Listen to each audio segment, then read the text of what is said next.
Welcome back, everybody, to Phil's Recap and Review. Better Call Saul, Season 2, Episode 9. Fucking nailed.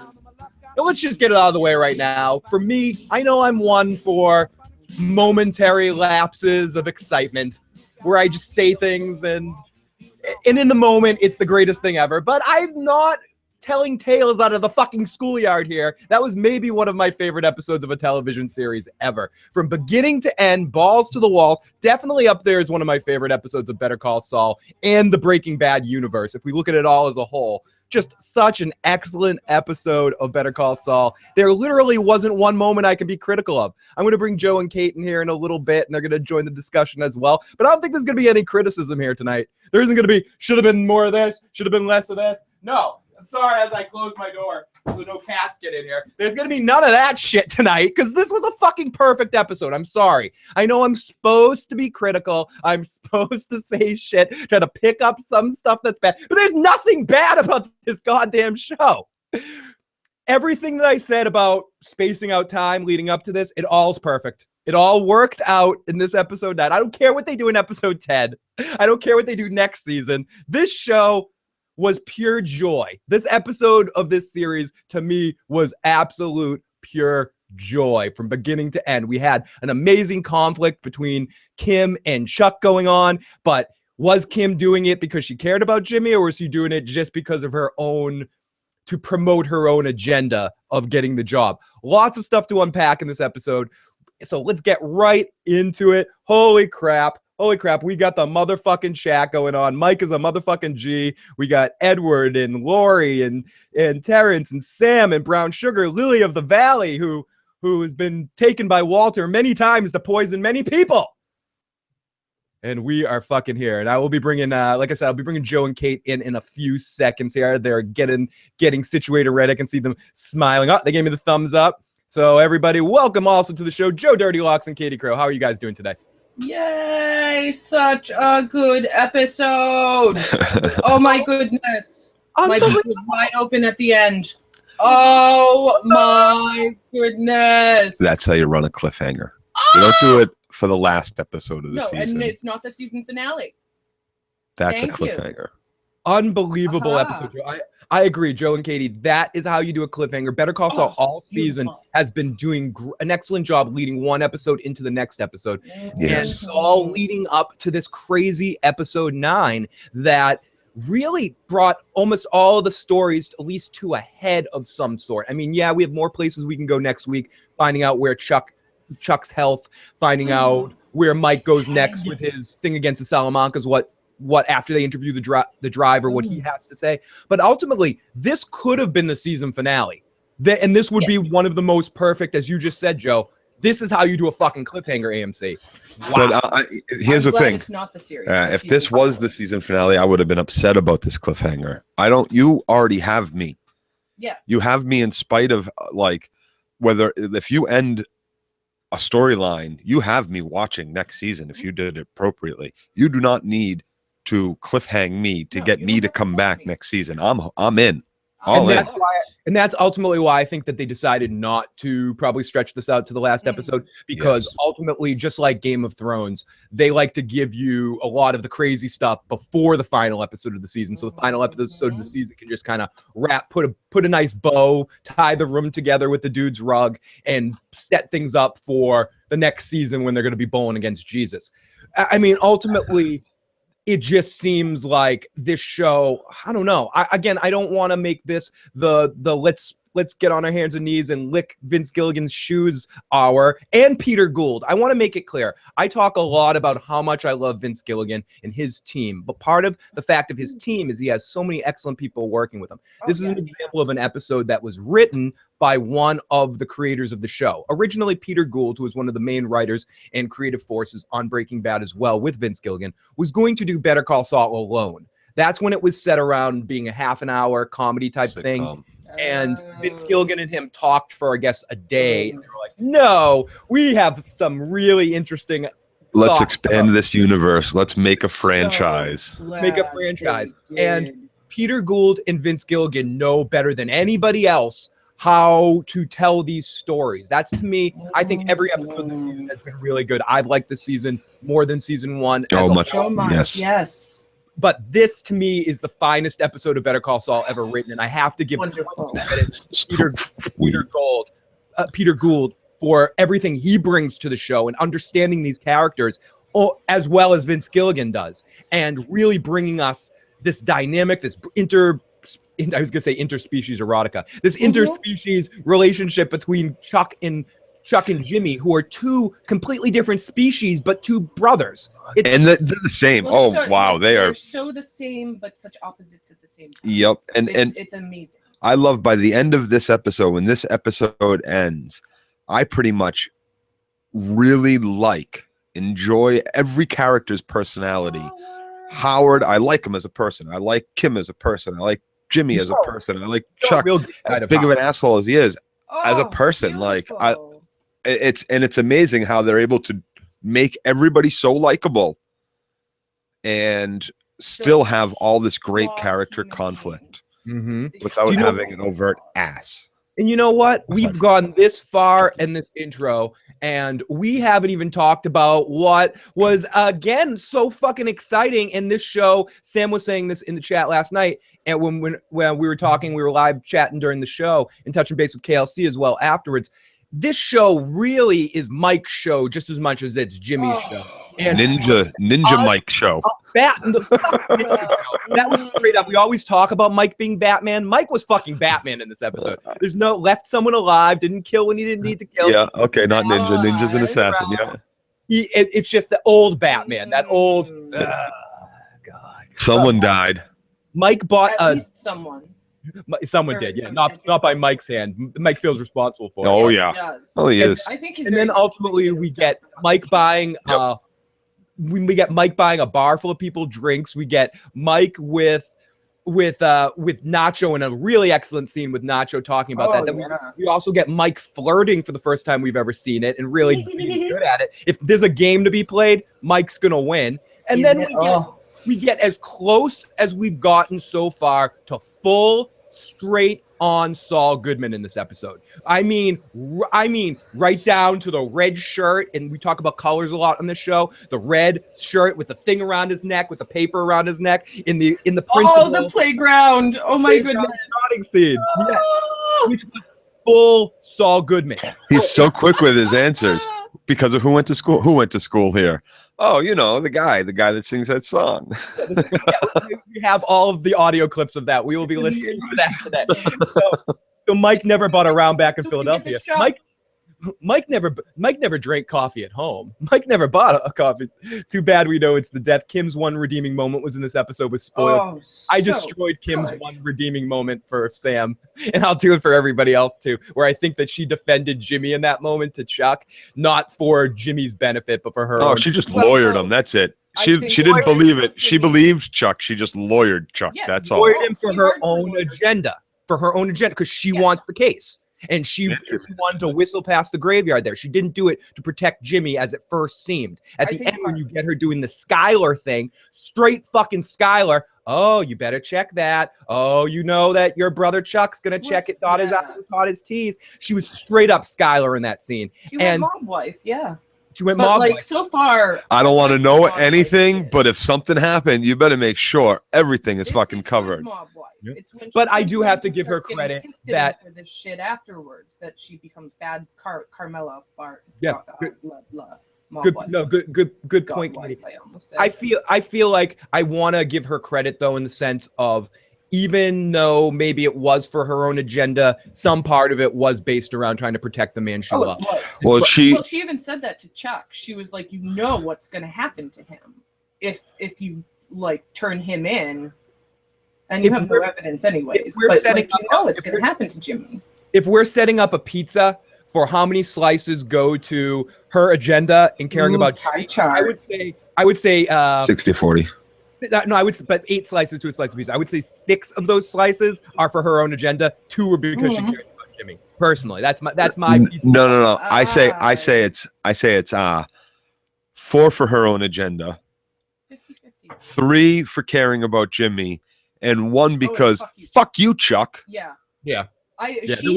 She has not liked Chuck since the first time he tried to have a talk with her. There was a little bit of fuck Chuck pizza being eaten.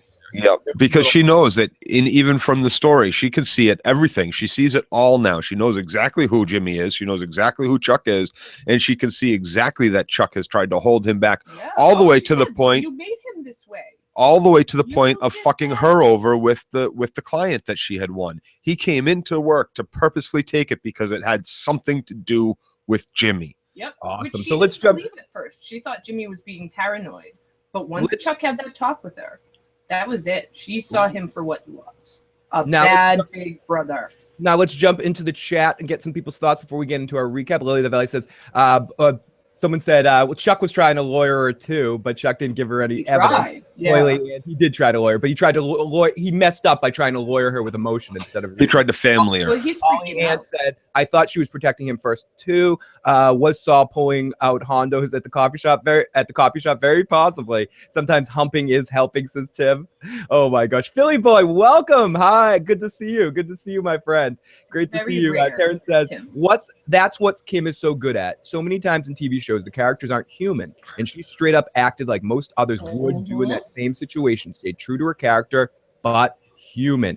Awesome. Great point. I just want to say too, when they got in the car and just sat there for a few seconds, I was expecting her to, and I yelled out, "Punch him!" I was hoping for a nose punch, but she worked. The only thing I was psyched about for that whole situation was the fact that Jimmy not once said, I did not do it. Never. With Kim. But she knew from the whole time. I think once Chuck started talking, everybody in the world knew that. Once Jimmy started talking, you mean to say that if I open these files, no, you covered your tracks. I was going to say this later, but it's an interesting touch to Saul Goodman as a character. And I think Saul's like this too at times when Jesse's pressed him, or Saul in Breaking Bad's been like this too when Jesse pressed him, with Walter pressed him, when different people press him for facts. Saul is an excellent liar when he's on the offensive, but when he's on the defensive, Jimmy, you can read him like a fucking like especially if it's with his brother. I would talk to Jimmy at the poker table. I would say, Jimmy, what do you got in your hand? I wouldn't want Jimmy talking to me. I would want to push Jimmy and ask him the question. Jimmy's not a good liar, but Jimmy's a good presenter of mistruths. Because ultimately, Saul Goodman, Jimmy, is a good person at heart. He doesn't want to be devious to other people. He just will bypass the rules for his own agenda. But he doesn't want to be a mean person. He doesn't want anyone to be hurt. He doesn't want to lie to anybody. It's weird. It's this weird counterbalance that I think is within Jimmy in this situation. He's a little bit of a Robin Hood in his way. He tries to help the good guys, but he's okay with fucking over the guys he sees as jerks. And again, in general, I think probably the difference between the Jimmy or the Saul we see now and the Saul later is he's more apt to be like, I'll screw over anybody as long as I'm not hurting them. He still has the Jiminy Cricket of Kim and or Chuck, not so much Chuck anymore, but Kim, the Jiminy Cricket on his shoulder. Mm-hmm. Keeping him a little straight and narrow. Which was always Chuck. Yes, it used to be Chuck, now it's Kim, but she allows him to embrace it a little more because it is just him. Someone in the chat says, I thought Jimmy would be better at lying. Yeah, I think all of us generally. I think it just had to do with the fact that it was it wasn't that he's not good at lying. He's great at it. You see him with the principal. You've seen him in that's different, Joe. That's on the offensive. But like in Breaking Bad, when Jesse came to him and goes, tell me the fucking truth. Like Saul can't lie. He gets all sweary. He goes, I don't know. He just starts talking in circles. When he's pushed with his lies, he doesn't explain himself good. He just doesn't. Well, yeah, he's challenged with the truth, and he can see that they know he's done this shit. Like, he's not getting one over them, but he's not going to admit it. So he's just like... He gets the Cheshire cat look at his face, and he's just like...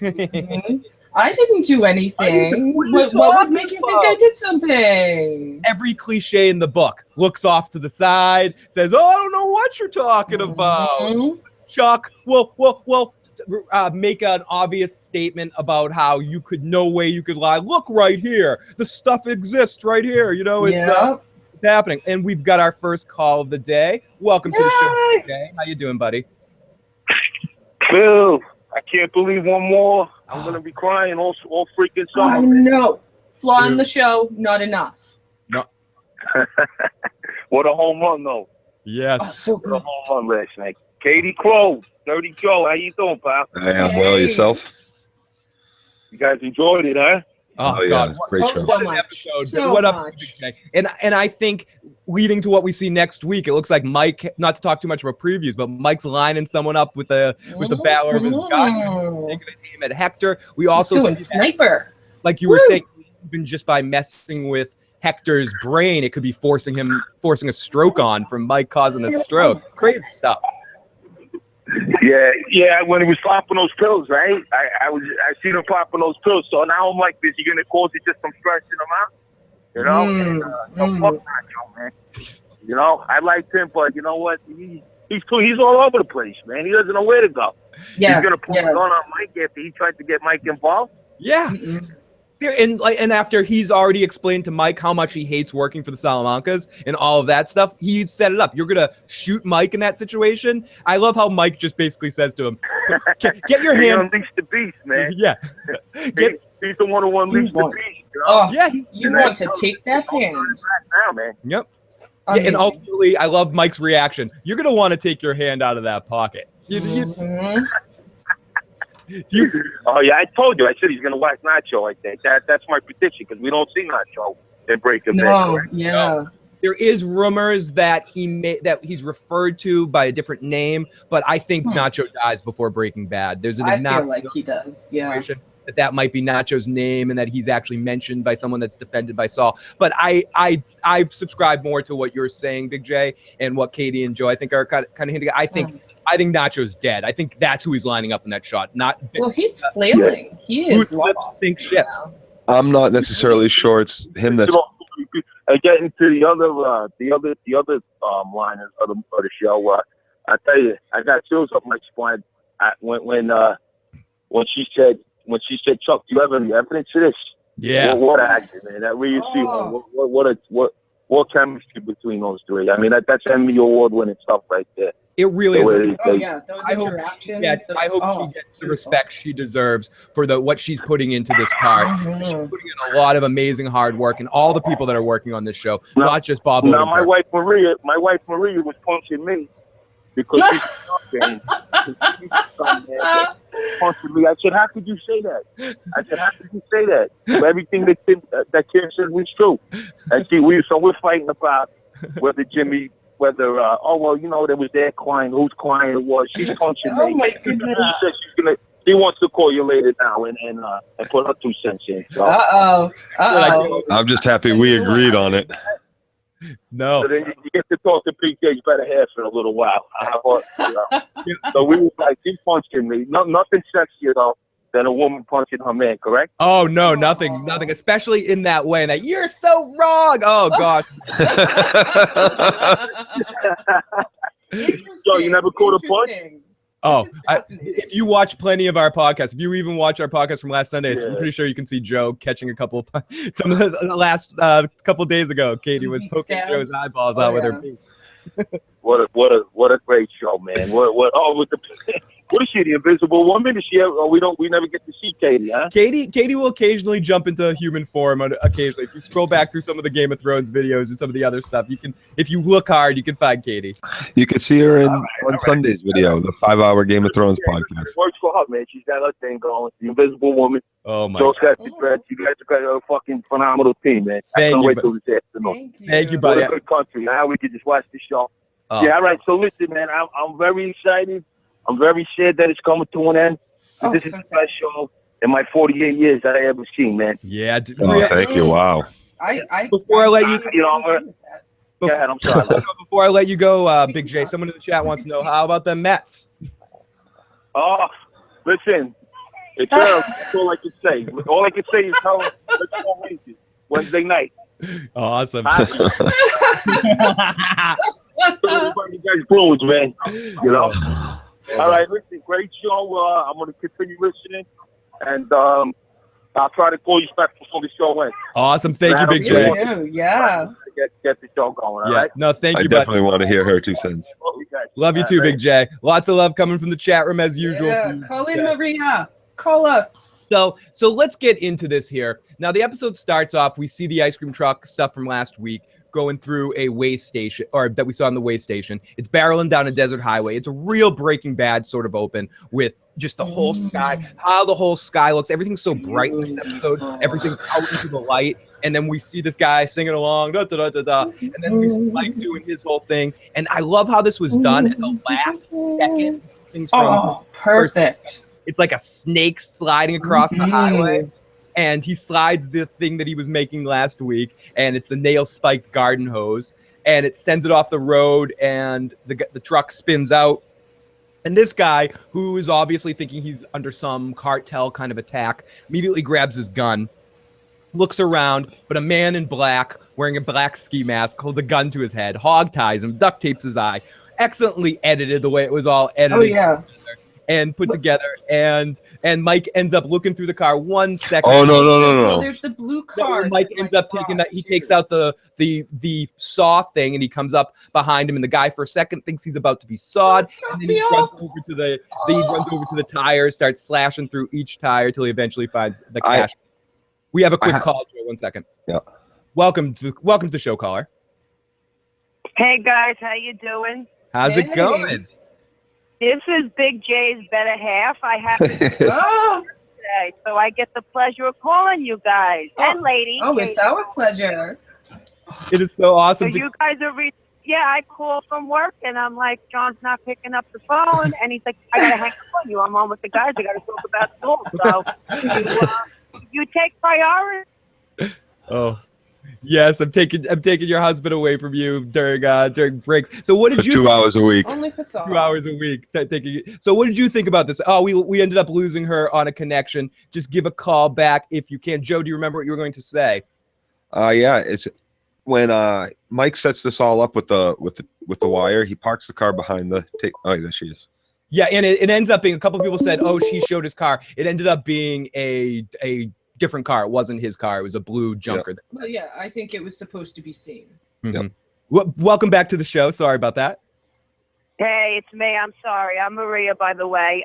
Welcome, Maria. John was begging me to watch this show. I was like, oh, come on, it's stupid. I thought it was a comedy. I'm really not into comedies. But let me tell you, I power watched it on the weekend on Netflix. I caught up, and it's got me hooked. It's just unbelievable. This is just like really something that, is good TV, great TV finally, because it's just an amazing show. Big J says it perfectly. I said Big J says it perfectly, that it's really what makes it so good is it's real life situations that everyone can kind of relate to, and it does it in this fantastic way of just, it just looks so great, and everything on it's just so amazing. It's art. Oh, it is, and I could totally relate because I come from 4 older brothers, and all of them are professionals, and I kind of made NYU and everything, and I took a different route, and went to Paris and thinking I'm going to work the restaurant, bar scene, this and that, and now I'm like the one who, Maria, you should have, you could have, you did this, you wanted to take this way and whatever. But you know what? I have no regrets, so I can relate to Saul in a lot of ways. But let me tell you, the Kim thing. He left that company. That was their client. I'm sorry. She brought them to him, to them. I agree. She decided to leave. That's it. That she's got to start fresh. Am I wrong? No, you're not. And Sam, one of the people in our chat room, Sam actually works, or she's studying to be a lawyer. She's so she specifically says it's Kim crossed all kind of lines. Even just having that sit down meeting with them. Yep.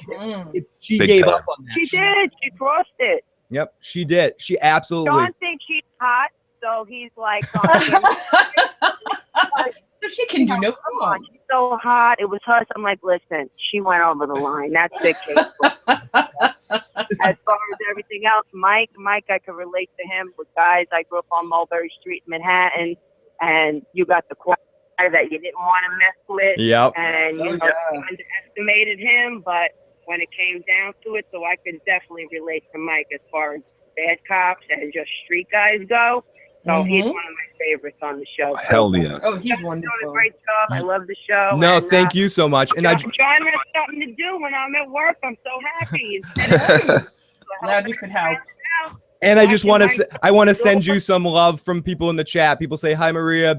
Maria and Big J sound great together. Fuck Maria is right. Excellent points to Maria. So lots of love coming to you from the chat room, Maria. Oh, yeah. That's right. Let's go Mets. I was at the 86 World Series. I got I had to say it to the Boston people.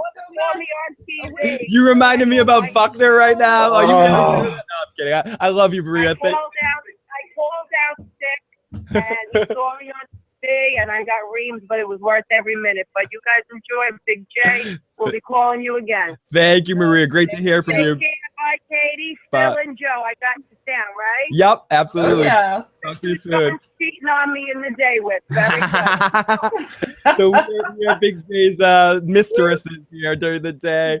Oh my gosh, great points by Maria. So let's finish this off. Mike leaves the driver there and heads off with $250,000. I'm sorry. Can I just say this was a wonderfully entertaining part of the show, and it was also a great do-it-yourself tutorial. Yeah, that's what Mike is great at, Katie. Mm-hmm. He's not just effective. He teaches you how to make all kinds of weapons and devices at home. He's great. Yeah, I love it. I love it. We're going to be talking about this episode a little bit more in the way that, just because I took notes from a surprisingly great article that spells everything out, but spells everything out in sectional. So we're going to talk about the Mike storyline, then talk about things kind of in that way, not in chronological order. So to celebrate Mike's windfall cash, he eventually goes to a bar where he peels off some $100 bills, and Mike decides to buy for the house. See, No, did he go there and leave the car that he had there?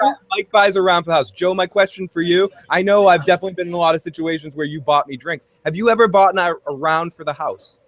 No, but we'll see. This is what I thought he was doing. I thought he maybe had the car outside. He was waiting for people to come. He had bought rounds for the house. Maybe he would find some sort of protection amongst the bar patronage and some sort of honky-tonk Southwest bar. It's just a good place to leave the car to, because it's a I don't know. It's a random also-ran sort of bar. The one thing I got to say, though, is Better Call Saul doesn't have scenes for no reason. This is going to be how they figure out that he stole the money, that some guy that was hard up on money or something like that bought drinks for everybody. Someone was in that bar. I don't know. I was like, Mike, don't do that. Don't flaunt that money. Don't flaunt that money. Well, I kind of feel like he did that, though, because he's just some white dude in a white dude bar.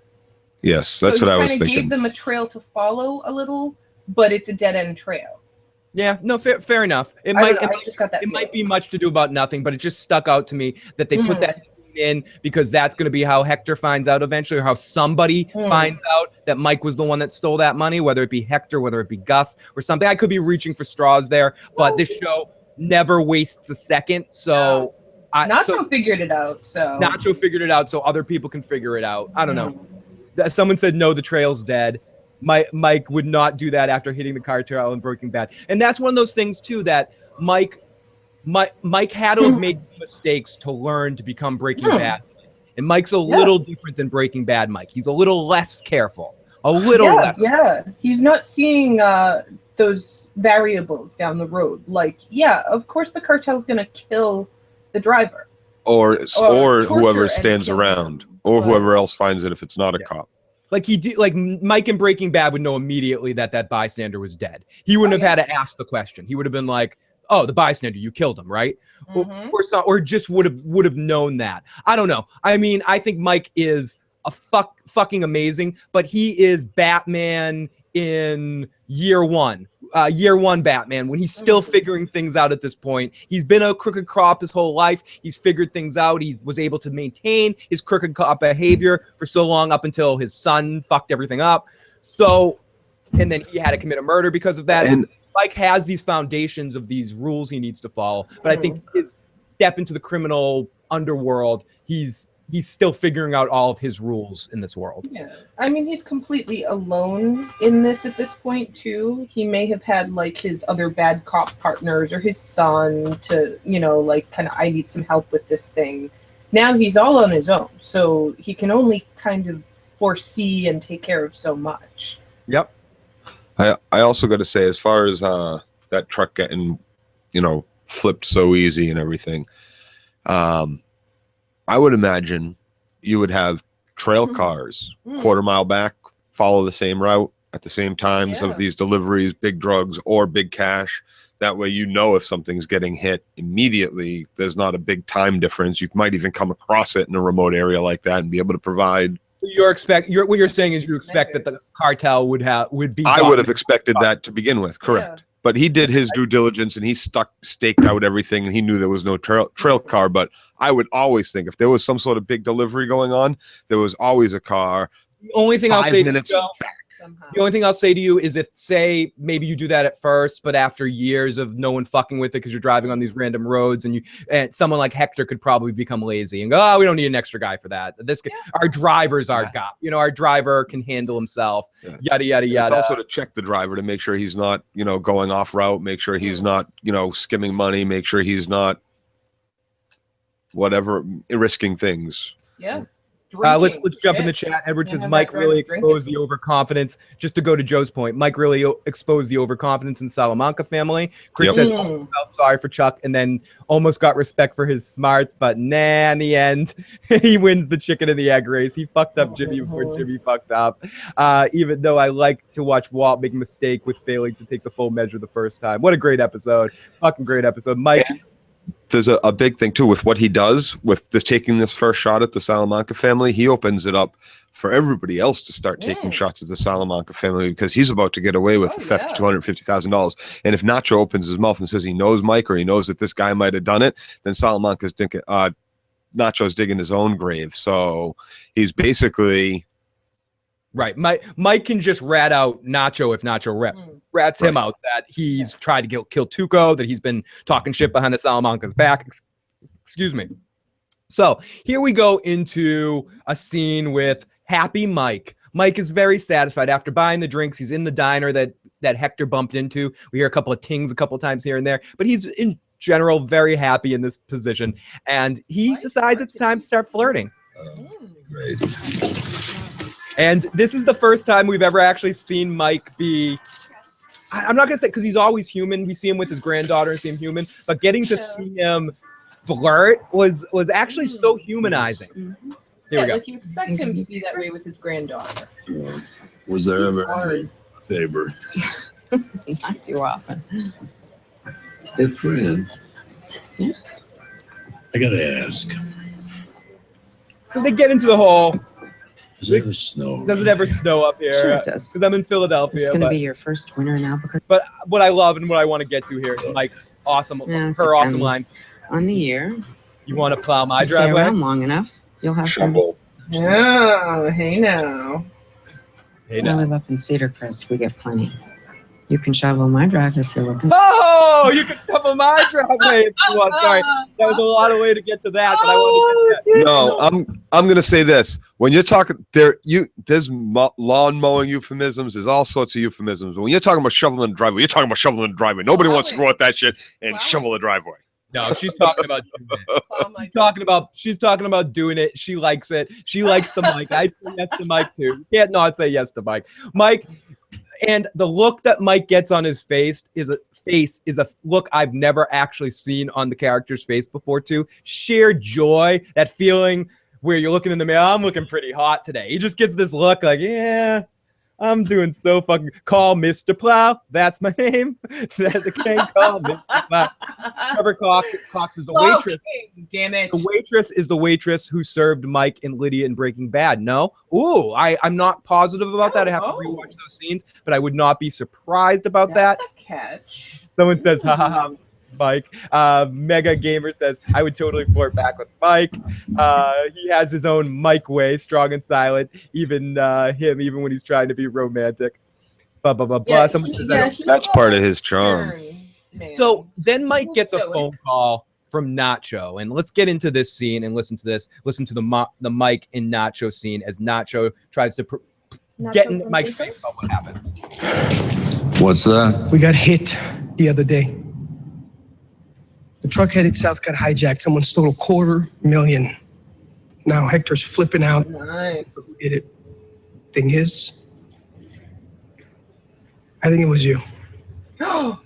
Why would he think that though? Why would he immediately think it was Mike? Oh, right. Because of the non-killing. Captain without a second thought. But this driver, he's still breathing. Batman. I thought to myself, who's the guy who'll rip off a couple $100,000 in drug money and leave a witness? To answer your question, Joe, because there's a new player in town that's been in the crime game. There's not a lot of people in that area that Nacho or the Salamancas have had dealings with that would leave anyone alive. Right? Correct. It made sense to me. I remember now. But I hear what you're saying. But it would just start making sense if you had interactions with this guy. You'd be like, Nacho, yeah. Sounds like. Wait a second. He took the money. He gave me half that money. Why did he give me half that money? He had a plan. This guy seemed like the type of guy that would have a plan. And so I think he put it together. It did make sense. When he explained it, it made sense. He's trying to save lives while doing this criminal crap. So yeah, it was reasonable. It was a reasonable assumption by him. Let's play some more.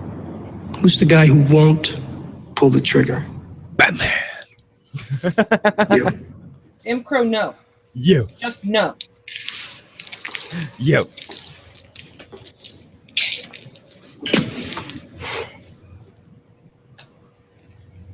And then I'm not here to squeeze you. I'm not here to squeeze you. Want to rip off the cartel? That's your business. But here's the thing.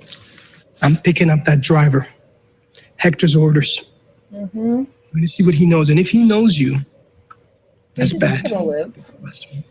That shouldn't concern you. But he was in on it, right? Driver had nothing to do with it. Then who? Doesn't matter. Me. You're telling me you did this without someone on the inside? How'd you know the shit was in the tires? Because you're stupid. You always put the shit in the tires. How do you know about the tires? All I can tell you is you guys aren't half as smart as you think you are. So, the driver doesn't know anything? Not a thing. You hear your voice? No. Right now, he's looking at the competition, but he hears the driver say it was some old gringo. He didn't hear me. Saw a guy with a ski mask. That's it. And you're sure of that? A ninja. Yeah. You better be right. No. Why wasn't it in the papers? See, I don't have to be right. Like, I'm always right. I'm Mike. But that car behind him is the same car. It's not his car, though. I know. He's still driving the blue car. He's still driving the blue car behind him. This guy, this driver, Mike's saying he doesn't know me. He didn't see me. There's nothing. He saw nothing. That guy saw the blue car parked behind the sign. And that same blue car is parked behind Mike in this scene for this guy to see. Fair enough. But in fairness to your point, Joe, Nacho already knows he does it there. So it's no big reveal. But I do think we did not just see the blue car. We didn't notice that the driver noticed the blue car for no reason. And they showed us the blue car there for the driver to notice first. I was kind of freaking out because Mike took his mask off. And I was thinking, oh my God, the driver's going to see him. The driver's going to see him. But I don't know. I think we lost Joe and Katie for a second. They froze. I lost you mid-sentence, Katie. Could you repeat what you said? I didn't really catch whether the driver saw anything at all. I was kind of freaking out when Mike took his mask off. Because I was like, no, he's going to see your face. What are you doing? I thought the same thing. That how much did you make sure to wrap enough duct tape around him so he can't through? But so he did have duct tape on his eyes? Yes, I think it was duct tape. Okay. I missed that too. I didn't see the duct tape. So just to your point, though, I think that we saw the driver see the blue car for a reason. I don't think there's much. I don't think there's much there with the fact that he had the car with Nacho, except for the fact, to go to your point, that he's still driving around in that car, so that could serve to fuck him up in the end. And he needs to ditch that car ASAP. Yeah. See, I thought it looked like the same car that he brought to Nacho to get the interior redone in the first place. It was a blue late model, either Lincoln or Grand Marquis or something. I watched it like 3 times because a couple people said that at the beginning, but it is a different car. It's not Mike's car. So Mike forgets that the desert is crawling with noisy kids on dirt bikes. Sam Crow says, well, Walt put murder game down on Mike. Fuck Saul's career. It's time to get blown up. Tuku, Walt is a motherfucking hurricane in this universe. Oh, Walt is a fucking hurricane. Walt destroys everything in his path. So he continued with Nacho here. Let's listen to the end of their scene. What? The truck robbery. The cops keeping it out of the papers? The cops? cops. The cops don't know shit about it. What are you, an How's idiot? that? Fuck. Okay, is Mike really this naive, or is he playing dumb because he wants to be? He wants to be. I think he just wants to know for sure whether or not he's going to go kill this guy for having this innocent bystander killed. Yeah. Okay, so you this think was a tough revenge? scene. You think when he says that I'm done with your boss, that's till he finds out that he kills him. But I just That's mean, what I thought. Yeah.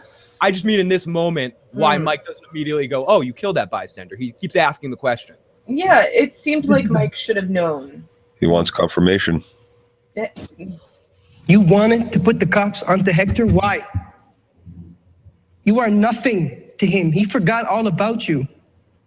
I haven't forgotten him. This guy did not forget all about Mike. I disagree with that 100%. This guy did not. You don't threaten the guy in his own building in front of his own crew and all that shit and force him to pay you 5 times what you were originally going to pay him, which he refused to do the thing you want to do. Like, and he may just be putting it on the back burner, but Hector has not forgotten Mike. I think you're giving Hector too much credit. I think Hector sees that it was a setup. I think Hector ultimately he feels like I shit bigger than Mike. It's not saying he forgets him, but he has way bigger problems with the cartel and with Gus and with everything else to deal with. He does not even for a second think about Mike in this situation. I don't think. I think he remembers him maybe a little bit, but I don't think Mike is a blip on his radar. Right. Not as far as like Mike is the one that stole the 250. No, I don't think that he's thinking that at all. I think that because of the way Mike interacted, when Mike went in and tried to strong arm the extra money out of him and shit, I think that is where Hector made a point of he's going to remember Mike and he's going to do something about Mike later, and maybe even starts to pull together this was some sort of setup to get Tuco put in jail. See, I hear what you're saying, but I don't completely agree with that. But I definitely see what you're saying, and you make a good point.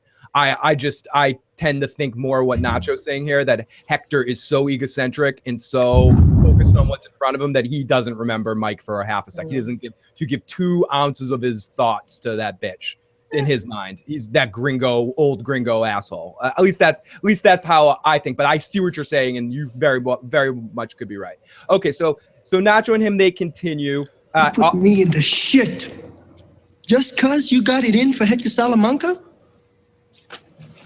Listen, you put yourself and me in this shit, Nacho. For the money, I get it. But this shit, that's insane. You need to calm yourself down. And take your hand out of that pocket. Oh, get your hand out of my pocket. It is so good. Oh, Mike. It's never, and that shows you. I think it's a credit to how big of a fucking prick face Walt is later on. That Walt's the only thing that seems to have gotten Mike on tilt. When it really full on tilt, like dealing with Walter drives him fucking nutty. Because he knows Walter's the only one like that's got that level of intelligence, that MacGyver kind of intelligence, that he can figure his way out of problems, engineering situations, not just goods. Well, Walter isn't like any of the other people he's ever dealt with either. All these criminals, these gang members, whatever, they're predictable. Walter was some non-criminal regular dude that just jumped into the criminal world and took it by storm. And just playing like whatever hand he has at that moment, he plays. We have an interesting question for you guys. Who's got the more intimidating monotone, Mike or Snape from the Harry Potter movies? Mike. I don't know, Harry.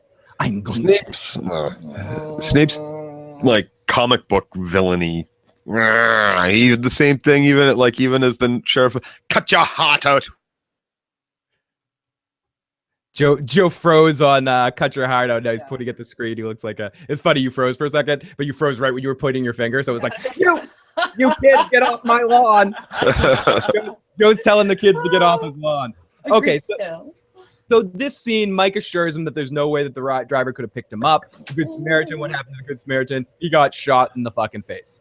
Okay, so that is basically our Mike situation. We also see Mike at one point in time stalking Salamanca. And we see that Salamanca is trying to figure out everything that happened, and he takes a pill. We see him noticeably be like this on a table, and then take a pill to relax. So that could be granted. Vince Gilligan and Peter Gould, they like to throw misdirection. So he could be having that, but still he has a stroke. He becomes paralyzed in a different way. But it could also be the foreshadowing of his possible future stroke for where we eventually see him. Oh my gosh. People in the chat right now kicking some ass. Thank you, everybody in the chat that is joining us today. Welcome, Tom. Sam Crow. Sam, Jose, Tom again, Edward, Sam Crow. Oh, so many great friends. I saw Tim in there earlier too. Thank you so much for joining us here today to talk about some Better Call Saul. Okay, so here we go. Let's get to a basic Chuck section here. Chuck is getting ready for a career professional appearance after getting Mesa Verde back from HHM. He's getting ready to do victory laps. He's in his Speedo. He personally is going to rep the bank and their commission, and he's meeting to go to get the new Scottsdale branch approved. Howard's worried about his comfort level, telling him, listen, buddy, you don't need to come with. This is just a formality day, and ultimately, I can do this for you. You say that the hearing is more or less a formality? Well, the real work's already been done, yes. Well, in that case, I'm fine covering it myself. Kevin and Paige don't need both of us there. That may be strictly true, but we want to send the right message, don't we? I'm just worried about your comfort. I find victory laps very comforting. You feel so good for Chuck. I almost in the moment forgot about what Jimmy did right there. And I'm like, oh yeah, go Chuck. Yay, Chuck. And I just didn't pop into my head immediately. Oh, fuck. Jimmy totally fucked him. I like how that was subtle enough in the not subtle. It was right up in the episode. But seeing how it was going to manifest itself into what we saw was just beautiful, delicious, amazing. The way it all actually happened. And through this whole time, we see Jimmy, and it's funny, Sam and I, as I said, we were talking in the live chat during the episode, and during this part when we see Jimmy, it's almost like, oh, Jimmy's watching over his brother. What a good guy Jimmy is. Aww. Like a guardian angel. Yeah, like a guardian angel over his brother. Well, that Jimmy is just really a nice individual. Betty, come on. Come on, Betty. Betty! Betty, get down. Betty wants to be on the show. Oh, Betty. Holy shit, we've got 420 in Brazil. I figured I'd come and say hi. Oh my gosh. Ooh. So 461, not 416, you dumbass. Seriously. Oh, Chuck. And then we get into this awesome court scene, and I actually the New Mexico State banking board. I don't know how much of this I got taped. I think I might have screwed up the recording of this, but here's a bit of this. This was an exceptional scene, and through the whole thing, while we see the buzzing and something again, I don't relate specifically to Chuck's specific disorder, but I relate a lot to anxiety and public anxiety. And when you start feeling those feelings of all the things haunting you, you hear the buzzing, and because he's thinking about that too much. You start focusing on all those little things, and you can't focus on anything else but those little things. As the situation gets worse, and as everything goes to slow motion, as things are starting to close in on you, you hear more and more all of this happening through this whole episode. Every time you see Chuck, you hear the zzz at a very quiet level till at the end in the copy cop shop. It's just it was perfect how the audio of this show brought that and brought the weird Oliver Stone kind of Eddie trippitiness going on, flashes and the alt angles, like these weird flashes of Chuck. So perfectly done. I just want to say, like, what Chuck is experiencing is an anxiety attack. He has an anxiety disorder. It just somehow became connected to the electricity and the electronics, but it's an anxiety disorder is exactly what he has. Now, Edward said it perfect in the chat, and to connect with what Katie said, because of the anxiety making you feel, the way it it just builds and builds and builds. I was physically... All your senses, And this is at the point in the episode, through this whole episode, I'm watching it, and this is the simulation of me watching the episode last night. Mouth wide open. Yep. That was going on. Yeah. How the visual, first of all, the open visual that they have of the desert with Mike, and now this, the way they were shooting the whole room, he's going through the metal detector, which is really a pain in the ass. I don't even like doing that shit. And as Sam was saying last night, real lawyers get to go in the fast pass, but when you're a lawsuit, you have to wait in this big long line to go through. Yeah, he wouldn't have had to go through that. They would have just let him through. They would have just let him through, or probably let him around. He's got lots of metal on him. He's got his phone on. Yeah. So no, they would have made him actually go, but it would have been like more of a fast pass. I think no matter what, you have to walk through that thing. I don't think you're any lawyer. Am I the only one who can hear Joe breathing? Someone asks. Joe's huffing and puffing over there. He's like, Excuse me. Yeah, when Chuck's around electric stuff, there was a faint buzzing that got louder and louder. It was what I call the Kubrick moment. Transposition in a real estate deal is like pissing on the Pope's tea and camera. Wow. Fucking great stuff. So at the meeting, Chuck starts to have, he starts going through the lights in the security scanner. Such an excellent visual in the episode. Howard encourages him. He's like, it's okay, buddy. It's okay. You're doing a great job. You're doing a great job. And then we get into all of this, which is just great stuff. And you can tell that whoever the guy at the head of the board is knows what Chuck's situation is, because he goes, it's great to see you again, Charles. You know, you're feeling better. You're doing all right. So let's listen to this scene. No. Is now in session. We have Mesa Verde here with us today, and they're represented by Charles McGill. Nice to have you back, Charles. Thank you. Good to be back. I'm here. No, Casper, you're fucking awesome. And everyone in the chat's fucking awesome. It makes this all the more fun. So thank you so much. You're awesome. Hamlin.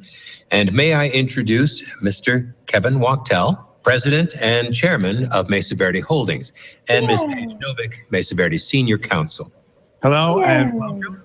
I believe staff has found the application to meet the basic requirements for approval. That's right, isn't it? Oh, good. With your permission, Mr. Wachtel would like to make a brief statement in support of the application. Hey, Johnny Bad. Mr. Commissioner, ladies and gentlemen of the New Mexico Banking Board. We talked about this before, Joe, but I love this actor that they got to play this part. He's been in a lot of shit, but I love that.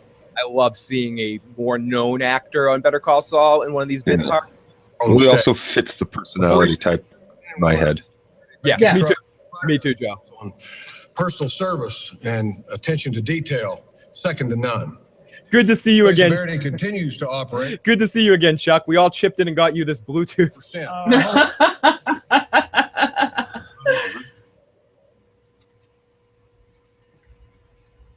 Sound's gone. Oh, it's just a they're just a quiet moment. Yeah, it's those moments I don't know what to deal with the audio, or do I talk over those moments, or do we let the audio play? It's these pregnant pauses where I say that the silent buzz of radio. It's if I had more time, I'd edit it out so they were just clips of the sound. I'd edit out all this space, but fuck it, we're live. Is there something we can clarify? Yes. Can you give us the address? And I mean, we can get into where I want to play this because it's such great. I could play this whole episode, but I love how Chuck, when it immediately happens, starts yelling at the client. No, you're mucking up the waters. I don't make mistakes. Yep. Hey. He's telling everybody they're wrong. Yeah. Yeah, exactly. I know the address of my own goddamn bank, you moron. And Chuck just keeps repeating the numbers: 4, 8, 15, 16, 23, 42. 4, 8, 15, 16, 23. Oh, is that lost? Is that lost? Someone said it in the chat. I didn't make the lost reference. I see it. No, I see it. And welcome from England. Or from the UK. Great to have you. There seem to be two different addresses here. Mr. Commissioner, I have a copy of our notice of intent, which was published in— Tom, one of the last plays I was ever in was I was actually in a play version of Kids once. Commissioner, 1261 Rosella Drive. Yes, I have a copy of the notice of intent too. But on the actual filing, the address reads 1216. So, which is it? Mr. Commissioner, if I may confer with give me a second. clients? Give me a second. Certainly, please. Sam, you're saving yourself a lot of heartache there. 61. You are mistaken, and with all due respect, you're muddying the waters here. Muddying the waters. Yeah. You're muddying the waters. Muddying the waters. The fuck did you just say to me? Muddying the waters. I know. Like, if this is a mistake, muddying the waters. What? Like, I would be so pissed off if I was these clients right here. And I mean, they do it, but I would be roaring mad. Having done a little bit work with lawyers sometimes and shit. When they start to try, no, I'm giving you the fact. No, you're wrong. I mean, it's annoying. Unaccountable. Or with lawyers or doctors or anybody. I've had this discussion with somebody before. Yeah. It's condescending. Appeared in the intent, the 1261. And you guys hear, you can start to hear it now. Once stuff starts to go bad, it's subtle in there, but now you can just start to hear the buzz more and more. So that we can amend the filing to reflect the correct address. That's not a poor connection on my end. Give you an adjournment, but I don't think we can get you back in today. If I may. And yeah, Katie, the evil music starts kicking in here too. Already done the research. 16 Rosella Drive. Our folks are going to have to go back to square one on the new address. We could obtain a provisional agreement today to allow the branch to open. No, all due respect. All due respect, you folks to submit accurate paperwork. Maybe next time, double check. Whoa. Heart attack, stroke, Revisit shock. the matter. Anytime now. Like 6 weeks from Friday. What? We can't wait 6 weeks. Mr. Commissioner, This moment almost reminds me of that part in A Few Good Men when Demi Moore's like, I object. And the judge goes, no. And she goes, no, I strenuously object to this. You strenuously object? Tom. And then what's his name? Kevin Pollak's yelling at her after. Pollock, okay. It was Kevin Pollak. You strenuously? Oh, I'm sorry. I guess. Oh, now that you've strenuously. Now I've reconsidered. Oh, that sound. For me, it would be my own heartbeat in my ears, drowning everything out. Me too. It's a heartbeat. It's a heartbeat. It's sort of more of a inner chest. It's like a feeling in here. Where so I go, and then my head starts going wubba wubba wubba wubba wubba. The last time I saw a cool thing like this was I was at a wedding and I was just dealing with all these people and I had drank some champagne, ate some cheese, but didn't eat anything else. And I was taking some. I just suddenly everything just goes whoa, and I just walked out of the wedding and just sort of passed out on the ground there. I was like, someone comes out, and the married couple who had just got married were like walking into the reception. Oh. They go, Phil, are you all right? I go, ignore me. Forget that. You guys are happy day. Enjoy your day. I'll be down here for a while. And this wedding had such a, and we're not going to talk about what happens there, but this wedding had such a purple wedding level of satisfaction. Oh, amen to that. Yes. It's funny. Sam mentioned the scene that we get later between Chuck and Jimmy and Kim to have almost on a weird way a Viper versus Mountain kind of feel. That the sense of the intensity of these two forces coming together and finally just giving you that exciting feeling of oh my goodness, this is coming to a head. And I have to say I agree, not specific in the design of the scene, but in the way of the emotional aspects of the way it makes me feel. And I'd say maybe a completely different genre, but I've said this a lot over the last couple of weeks. I think part of the same reasoning that I love Game of Thrones is why I love Better Call Saul, and is just that sense of the grayness of people, the interhuman communication stuff. I like all the dragons and all that stuff, or the lawyering and all that with this one. But ultimately, just they're about people, and they're these people, and there's these deep character studies, and I just love it. Yeah, the depth of character and the relationships between them. That's juicy and fascinating.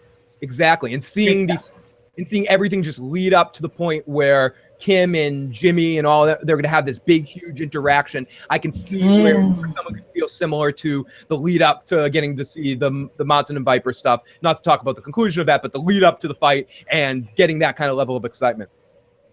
You shouldn't take PCP at a wedding party, Tom says. yeah. Try not to. It happens, though. Why not? You know?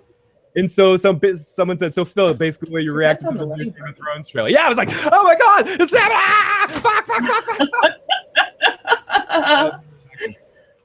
so then we get into the whole thing here at the end. We didn't get into this with the 1261, 1216. No, it's 1216, 1261. I know where my fucking store is, asshole. It's 1261. And he just realizes that he must have made a mistake. But then we lead into, I believe it is this next scene right here. I'm sorry, let me look at my notes for 1 second. Yep, number 3. Is this Howard in the shadows? Yeah, or this is how Howard dealing with Chuck's freak out after everything happened. And sitting in the back. I just want to say the lighting in this part and how they really had Howard just standing in the shadows. It was dark, and like the only thing you could really see clearly was Chuck and his face and his freak out. Dealing with all of this. So here we go. Here comes Chuck. And they're coming in. What the fuck? So it's just fucking evil stuff. He's coming in. He's freaked out. He's pissed off. Angry about his mistake. Here we go. No. Chuck. I don't understand. Good point. Edward just says, I love to imagine Chuck on the drive back to his house, just sitting there imagining. Yeah. Fucking great stuff.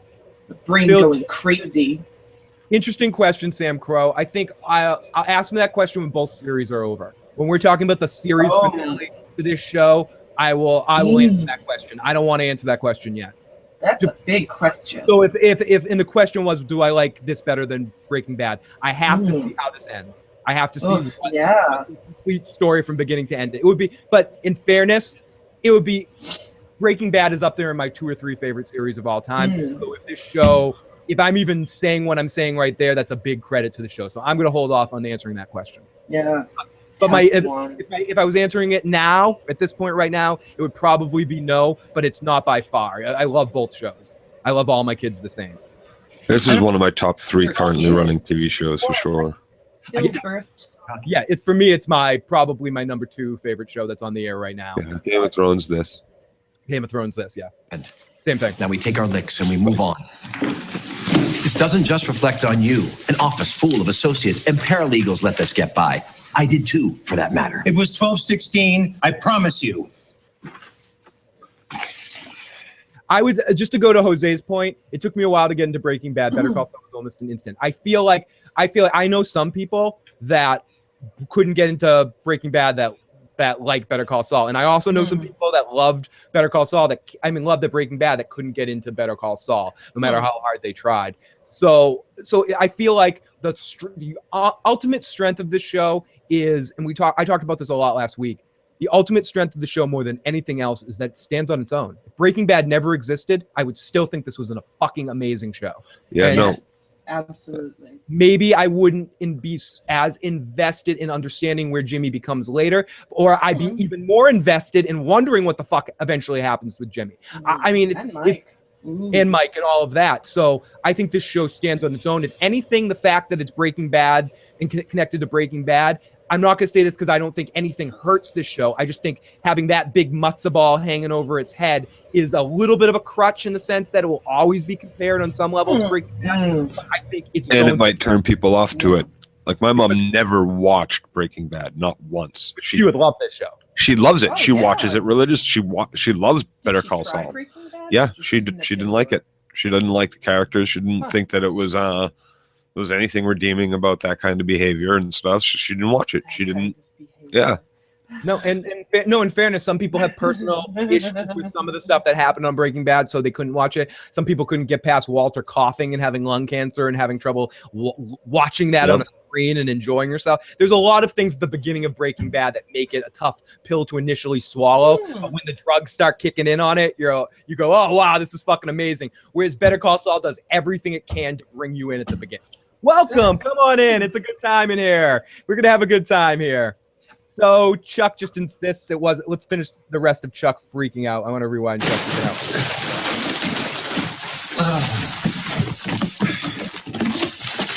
What the fuck?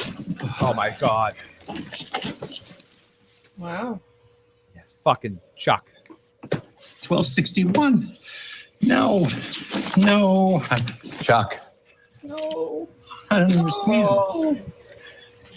I'm never wrong. In fairness, check out the chat room. I know a lot of people were hoping Joe's going to watch that show that someone's talking about there. I didn't watch it.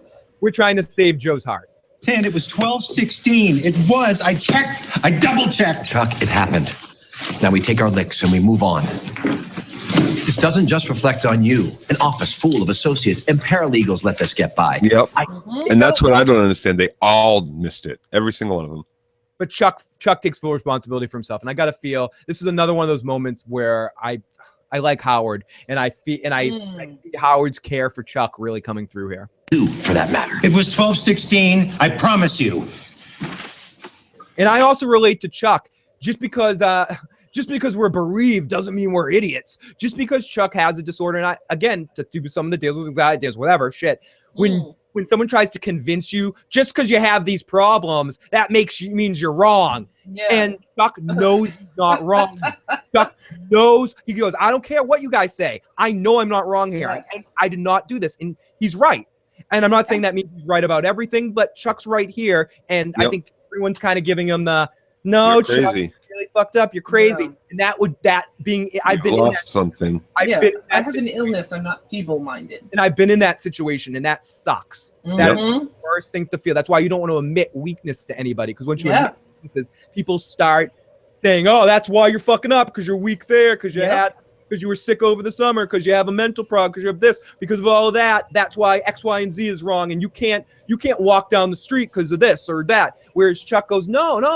I know I didn't do that. Memory's not one of my problems. It's attention to detail isn't one of my problems. I have problems with these electric shit."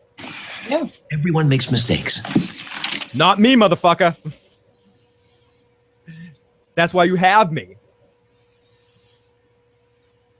And then this is the look where he goes, he's just starting to come to grips with it, starting to realize it. The look on his face, Michael McKean, amazing nonverbal acting going on right here. And I think he looks pissed. Got cut off, but he goes, "This was no mistake." He has an aha moment. Does. Jimmy. It all makes sense now. It all makes sense. And this just shows how well he knows Jimmy, how well he is at just ascertaining a situation. Chuck can seem like a dick and everything like that, but as Jimmy says at the end of the episode, Chuck's an exceptional lawyer. He's smartest lawyer he knows. Maybe one of the smartest people in the universe that we've ever met. Even smarter than Walt on some levels, and just has this way of piecing things together in his mind. And just, it took him a second, but he could not figure this out. He's too intelligent not to figure this out. And it was great that they'd made, and this is another thing that's amazing about a show like Better Call Saul. Another lesser show would drag this out for a while. Would make it feel like Chuck was going crazy for a while, and everyone's treating Chuck bad for a couple of episodes till he finally finds that one piece of evidence that Jimmy left behind. Yeah, I'm glad they didn't do that. That would have sucked. Yes, they never do that shit. But the only thing that Breaking Bad ever did that with was the Hank reveal. But I feel like that was for good reason, that they knew once they did the Hank reveal, the series is over. So, but with this, with individual moments, they want to give you the gratification of finding something out and seeing those moments, forcing those uncomfortable situations. It's another Game of Thrones trait that both shows share. If there's something you want to see, some uncomfortable thing you thought you'd never see, Game of Thrones is like, okay, we're gonna put the Hound and Arya together. Oh, but fuck you didn't thought you'd see them together. Here's the Hound and Arya together. Go have fun with that. Didn't expect that, did ya? You fucking numb fucks. Gotcha. Okay, so our next scenes that we get into here are the Wexel and McGill place. We see Kim and Jimmy are at their new shared office complex. They are messing around, hanging out, and they're moving a dentist chair. And Jimmy says, "Around for the house." No, that's not Jimmy. That's fucking. Has changed. That sounded like Mike to me. What does that even mean? Lift with your knees. I don't know. It's something sweaty people say. Here we go. 1, 2. No, Got it. Almost. And this is those like daily moments. They're getting the shit done, doing it themselves, painting, moving. And I gotta say, whoever moved out of this office, those chairs are worth a fucking fortune. They didn't leave those behind. You're not just throwing those out. Those are like $500,000 chairs, some shit like that. I just want to jump in the chat before it scrolls by. And to be fair, Hank's reveal, I think he knew for a while. He just was waiting just to get Walter to react. And I think he did know in some level. I think you realized that after the fact. No, Hank isn't coming to the show, but him and Gomez were both on the set of Better Call Saul in the final episode. You see there's pictures of them hanging out on set while it was being shot, or the two actors. Edward says, weaker writers would have had Negan appear holding a receipt from the top of the floor at the very You will all cry. Ding, ding, ding, ding, ding. Edward. Excellent. Oh, we've got, I must have missed it. We've got a voicemail from Big J. Let me play that voicemail from Big J. Give me 1 second, everybody. And then we get them moving. We get sort of another cool montage. And here we go. Jay. Yeah, Phil. Actually, got a call from Carmela Soprano. Oh, that's a terrible thing to say. That's Jersey. Marie didn't like Breaking Bad either. That was a good point you were making. Some people like one show, they don't like the other. But, the thing is, I think it's all how you relate. This is like, he was he had no emotion in Breaking Bad. Like if you watch the first episode with him and Badger, there was like no emotion. He's like a different person right now. Yeah. You know, I think this is more. I love both shows, but to me, I definitely love this show more. So, all right, buddy. I'll try to call back later. You guys are busy talking about the show. Doing a great job. Yeah, enough. Awesome stuff. I guess time will tell us as to which show I actually complete like more at the moment. I'm identifying more with this. I think in Breaking Bad there was even a moment just before Gus gets his ultimate episode there. I kind of fell out of love with Breaking Bad. I was starting to get so just Walt isn't a character I identified with anymore. It just nothing about the show did I really like, so I stopped. So only time would tell. You know what I went back to it and love it. There were ups and downs. Oh, good. You came back to it and love it because I was like I was 2 seconds away, Joe. I was 2 seconds away from No, I did. I didn't like join right back in. Like somehow I ended up missing a Monday or two, and then missed the end of that season. And when the next season started, missed the first few episodes. And then I was like, okay, Katie, we really got to finish this because it's almost over. This is the last season or whatnot. And we finished that season and watched the last season. It was like, okay, yeah. We just gave up at the absolute wrong moment because it turned right back into fucking awesome. So let's jump in the chat before it scrolls by too much. Is that bird real, says the Metaphysical? Yeah, of course it's real. It's real to us.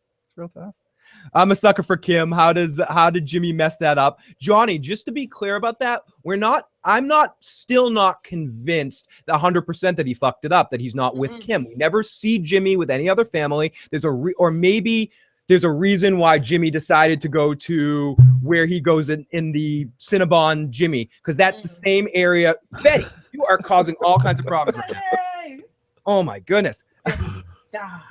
Ultimately, he goes to the area where Kim said she was from. So he could be visiting her there. She could actually, I don't know. We don't see her with her at the end. I think most likely he did fuck that up somehow. But all I'm saying is we never see Jimmy's life other than his interactions with Walter on Breaking Bad. We don't know if him and Kim broke up. This is There's true. a chance. I personally think they probably did. All I'm saying is this world likes to give you what you don't expect. I wouldn't be surprised if we eventually get a flash of him going, I need to get out of here because I fucked up the stuff, went too far. Sorry, if you ever want to see me, go to your hometown, and leaves. And we see that flash happening during the time of Walt's fucking burning the world. That being said, probably they're not together. You can't be sure on this show. No, I think Kim's got enough integrity where if she ever knew that, what we see is Jimmy standing there watching his brother potentially die from that. If she ever found out he didn't run in and try to save him or do whatever he could, because there is a certain line that you don't like fuck with family, I guess, or cross. And I think that would be a deal breaker for her, both on, business partner and relationship. Like, that's your fucking brother. You don't let him die in the fucking store to protect your ass like that. Yeah, I think she definitely has her boundaries. Right. Him. And she's stretching her boundaries so far already. Big time, I think. Yes. So let me just, before we continue, she's learning her own. Let me just clear the deck in the chat room here. I'm a sucker for Kim. How did Jimmy mess that up? Big J and Maria from New York. Awesome people. Big J and Maria, great people. So happy to have them joining us on the show. Hell yeah. We also got Leon says, I love the scene where Kim and Jimmy are in bed and she knowingly asked Jimmy to cover it. Oh, I love that shit. Edward says, Better Call Saul is unfolding to be such a perfect companion to Breaking Bad. It's hard to think about them separately. Half the time it feels like Breaking Bad never ended. I feel like it's just one giant universe that just keeps growing. Yeah. Kim owns the Cinnabon he works at, says Edward. She keeps giving him the shitty closing shifts as petty revenge, said Edward. Lily of the Valley says it was a metaphor. They were hauling examining chairs out of their office. Sam Crow says there's 20% of Saul in Breaking Bad. Yeah, it's not much Saul in Breaking Bad. Ollie Ann says unless he pushes her away with Kim.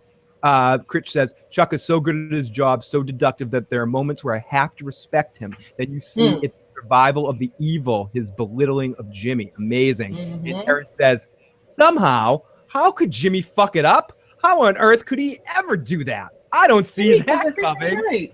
Did I do okay with the sarcasm there? Was that good? I think you nailed it. Yeah. Thank you. It's good enough for daytime soaps. Yeah. Me sarcastic? Never. I'm not a sarcastic person at all. Never. Yeah, it was. I was doing some good Uncle Jesseing there. So then we get them moving stuff out of their room, and then Kim gets the telephone call. Gets the call. Great. And listen, Paige, thank you.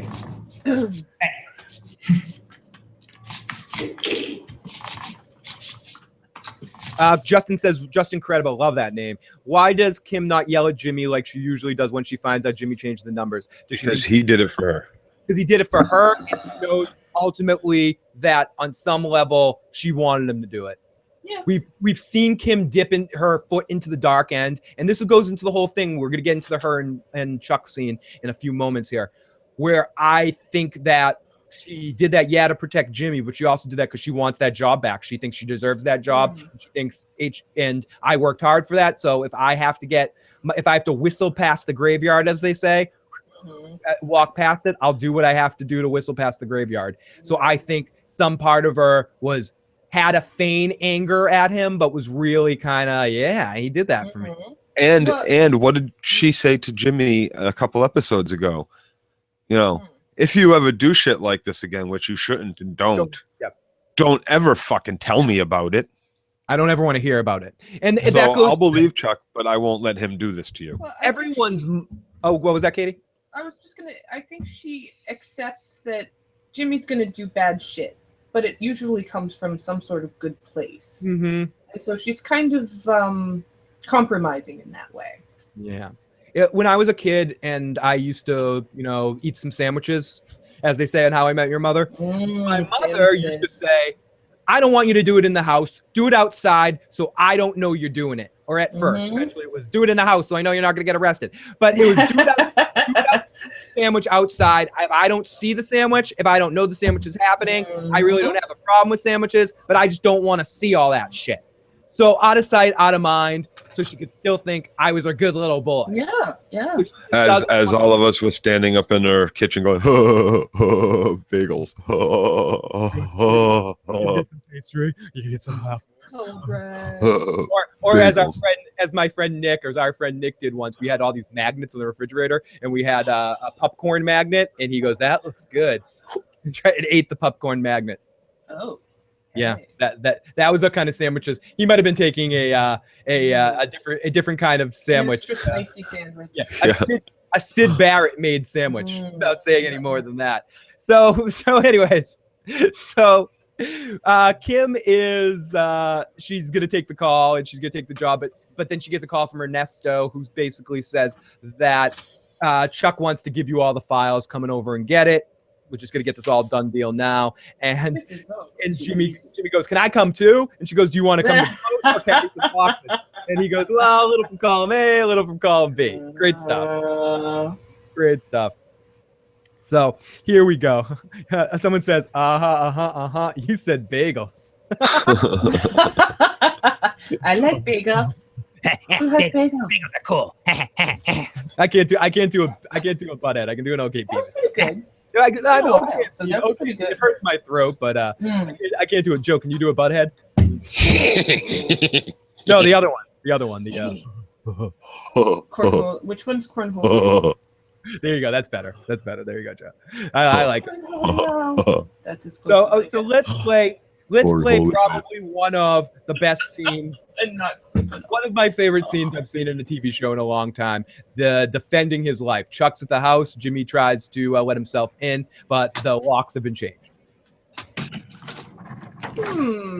Mysterious. Hey, Jimmy. Why in the world would Chuck change the lock? Mr. McGill had me call a locksmith. I am Cornholio. I need TP for my bumhole. That was for you, Danny A, if you're listening. Hey, Chuck, why'd you change the locks? Ernesto, I think we're good. I'm sure you're needed back.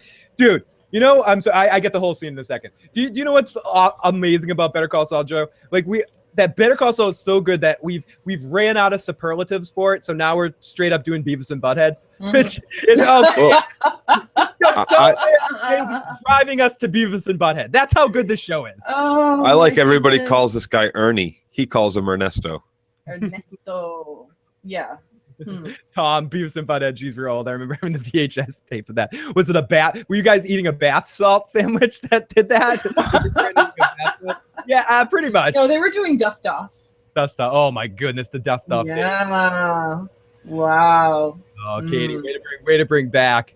Way to bring. I read an article about dust off being some girl dying from doing dust off. Well, yeah. And it just brought all of that back. So before we go down in a dust off rant, let's get into someone that needs a little dusting off. No. We'll get to Chuck and Jimmy here.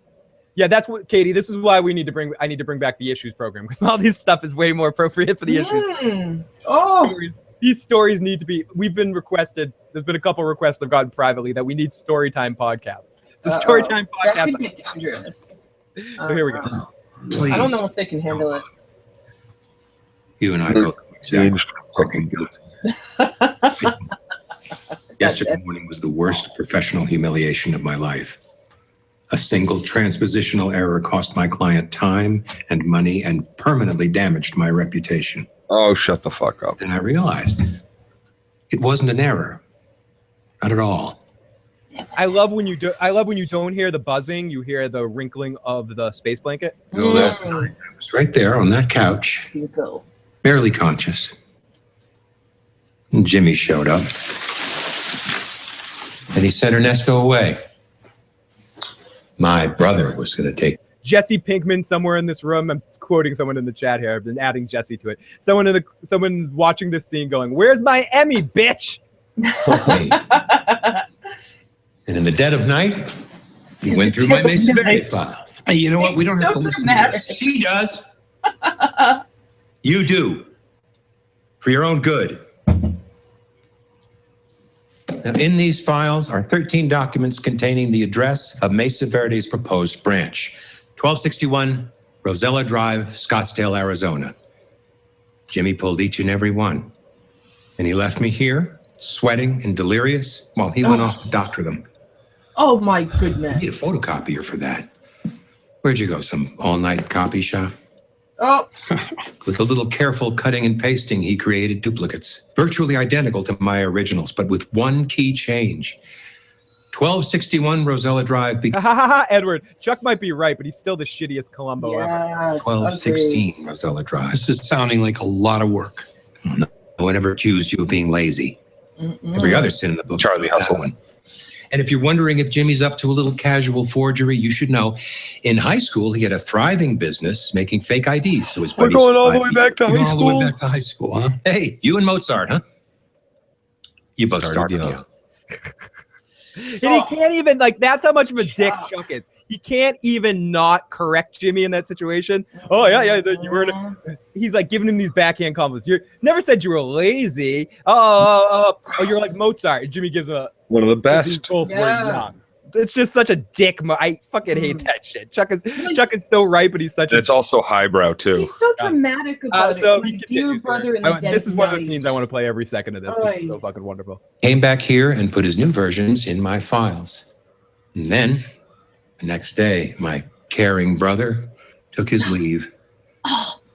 Such a final statement for like a lawyer show too. Severity submission to the state regulator. And so I did. Over and over. I typed 1216 instead of 1261. I remember thinking 1216 Rosella Drive. Just 1 year after 12. And it's totally my fault. We sent the chat into TV nostalgia. If you want some nostalgia, read the chat right now, guys.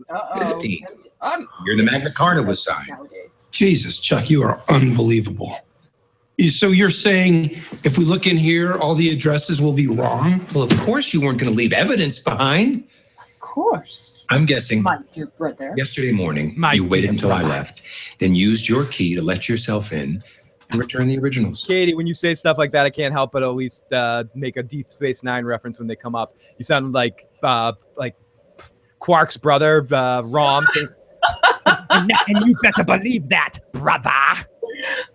Complete without the cover up. Oh, come on. I did all this, what, for some business?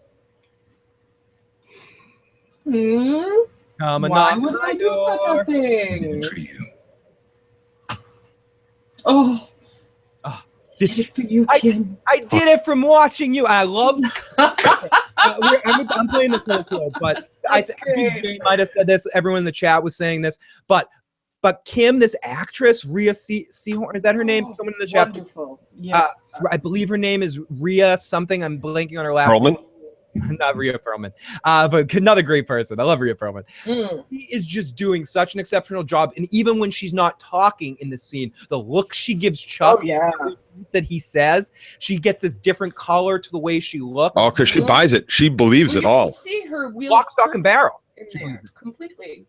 She knows Jimmy. She knows what Jimmy has showed her, what Jimmy has opened her up to, what she's now capable of doing because of Jimmy. And she says it eventually in the scene when she finally calls Chuck on his bullshit. And she sits there, takes everything Chuck says, and then, as Joe was saying, she even tells Saul to shut up. By going, evidence? Okay, I agree what you're saying. He probably did do this, but, you know, I'm not sending the man I love to jail, and I'm not risking myself getting this job because, you know what? Fuck you, guys. Yeah. So where's your evidence?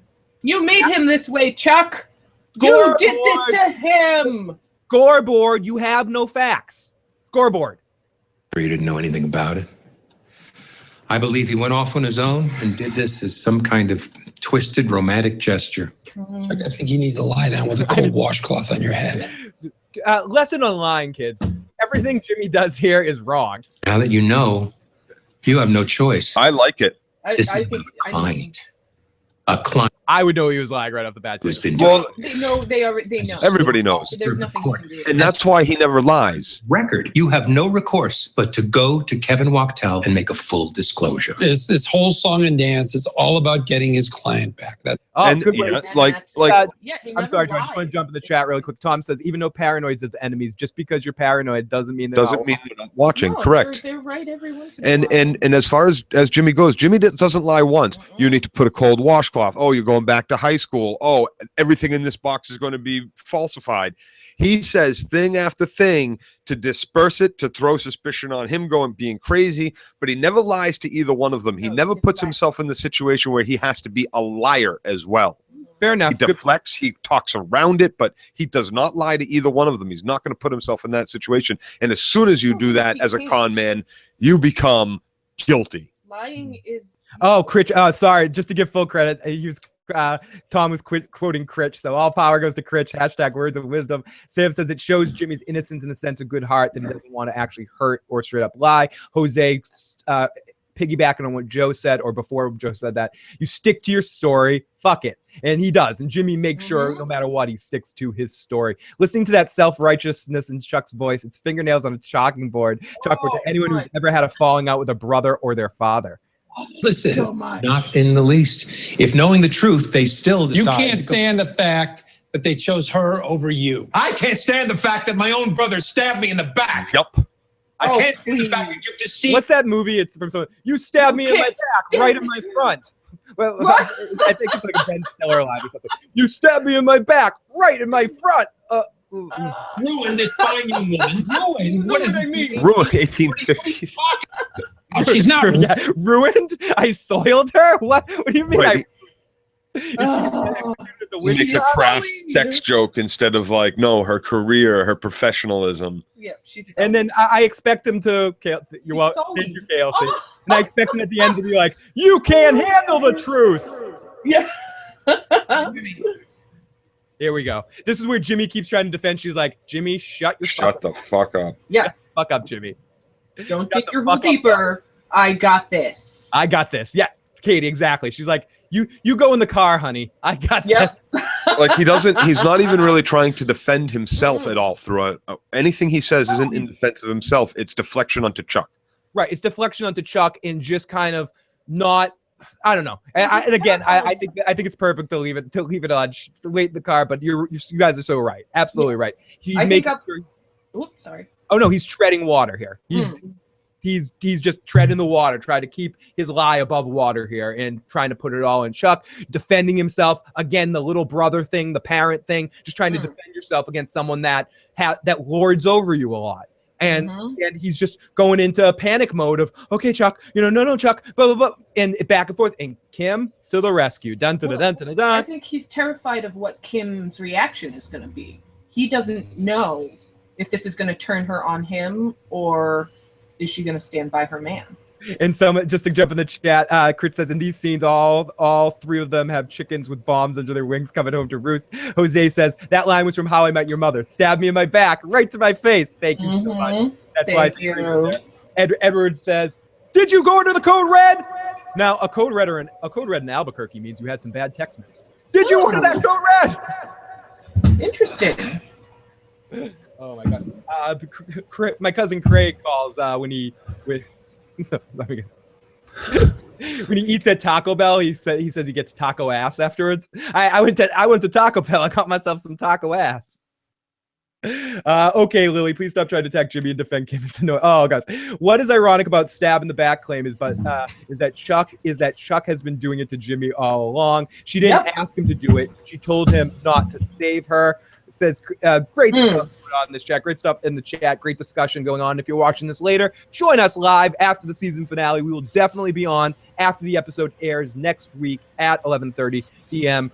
11:15, 11:30 p.m. to talk about the season finale of Better Call Saul. So if you're listening to this later, you want to join in the live chat, or if you're just curious, next week we will absolutely be live right after the episode to talk about the season finale. And let's finish the rest of this amazing scene. If what you're saying is true, Jimmy could be charged with forgery, fraud, falsifying evidence, even breaking and entering. Frankly, I am sick about this. So sick.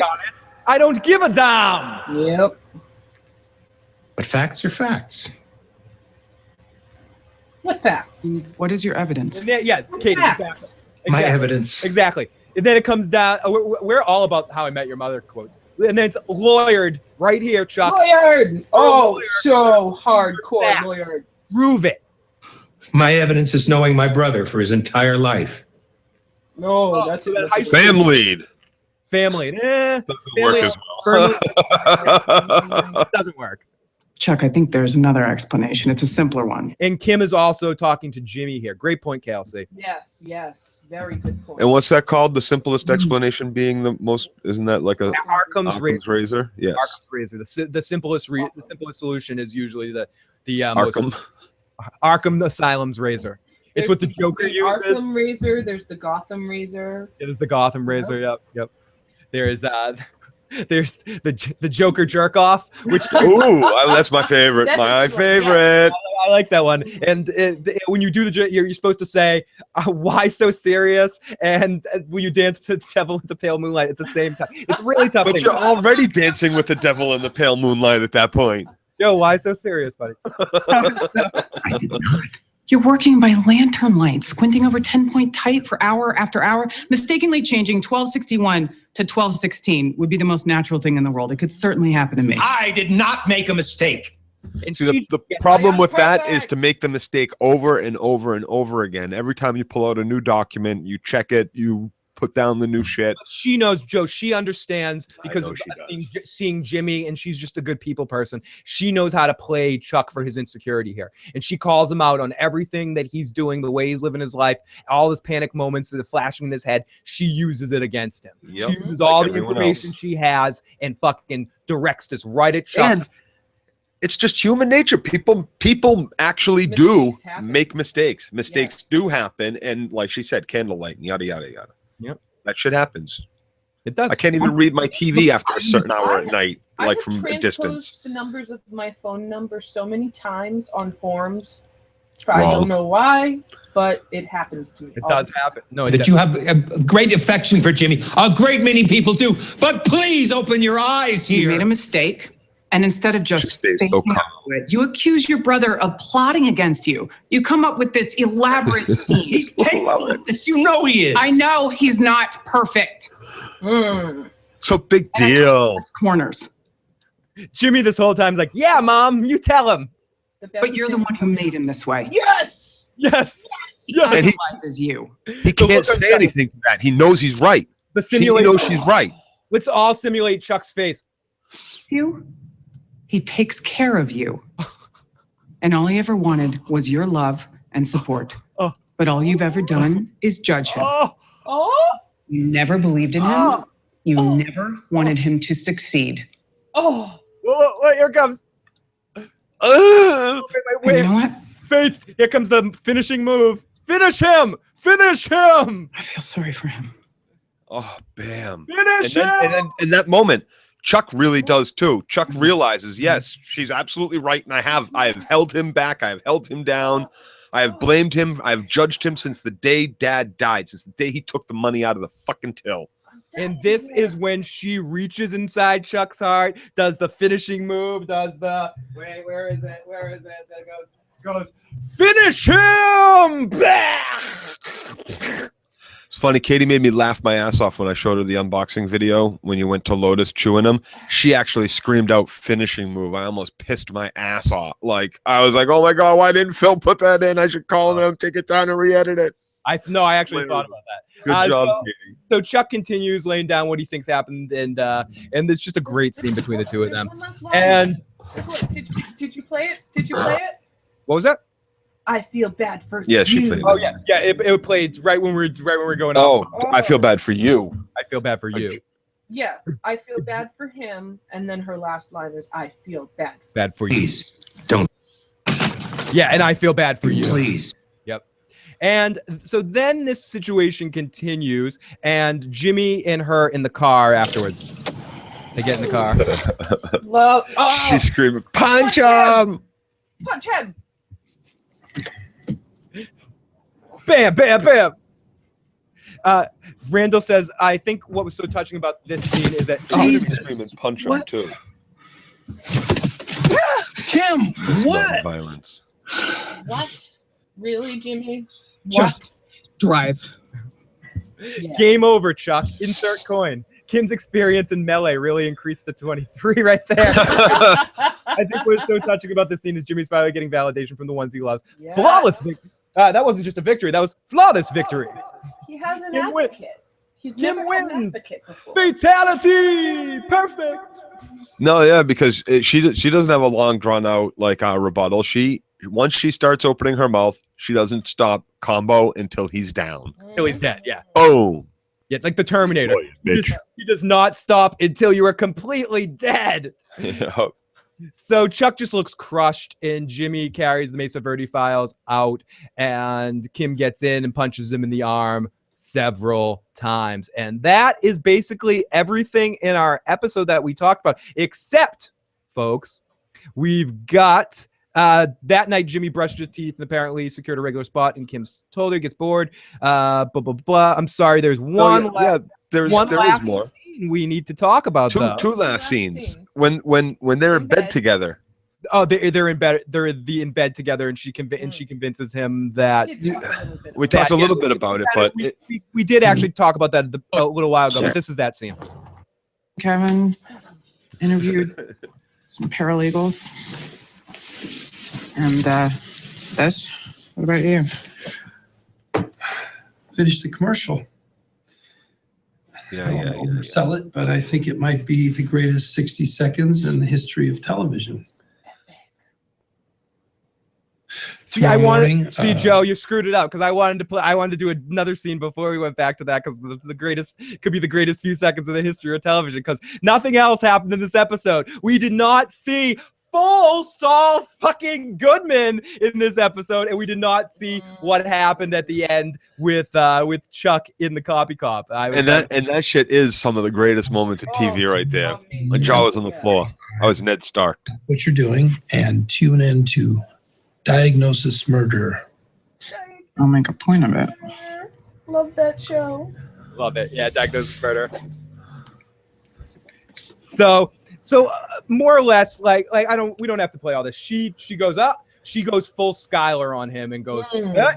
Your brother's a really tough guy. He's gonna cross all his T's and dot all his I's. Yeah, you have to cover your bases. Why don't you go to that? He's gonna figure out where you went to that coffee cop place. You got to figure that out. I love how she leads him, like she questions him. She just leads him to that without actually saying outright, like, "Yeah, you got to go fix this." But to be in all honest, he says at some point, he goes, "I just want to say one thing." She says, "I don't want to talk about it." He says, "I got to say one thing." We're going to talk about this. Yeah, I want to talk about this. Yeah. No. Not now? Not ever.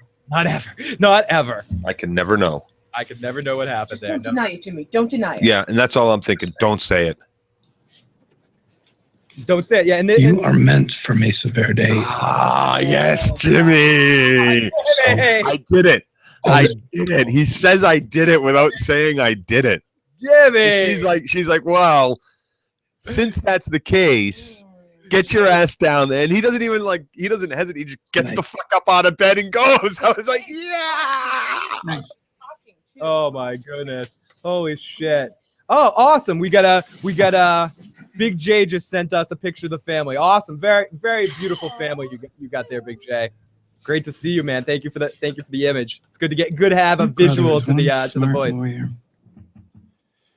The smartest one I know. I mean, no offense. Because you know what I'm picturing, Phil? You know what I'm picturing? I'm picturing this. I'm picturing adversary. A younger King of Queens wife from back in the day, like Who's the Boss Day, and I'm picturing the fifth of the crew from that LA show with the crew that runs around LA and does girls and makes movies. Okay. Entourage, the fifth guy that comes out that kicks down door. What's his name? The guy that was on The Sopranos. I know what you're talking about. Yeah, that's the family right there that I'm picturing. No, to find. I'll show you the picture when the show's off. Big J's much prettier than that guy. No offense, Big J. You're much prettier than the guy Joe's comparing you to. But that's the image I have in my mind at the moment. Better Call Saul is brought. Oh, Better Call Saul. Oh gosh, what's that? That was just great. It was great seeing him just climb right out of bed, throw his pants on. He's out the door. So ultimately, we don't really need to talk about any other points of this episode. We can finish right now. This show's over. Goodbye. Thank you, everybody. No. So then Jimmy goes and stalks out the copy cop, and he sees Ernesto in there, Ernie, and yeah, this all happens. And that's the end, right? Yes, that's the end of the episode. Dun dun. Be with you in a minute.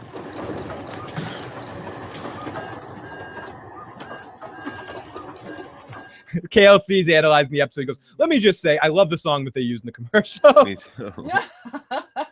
Me too. No.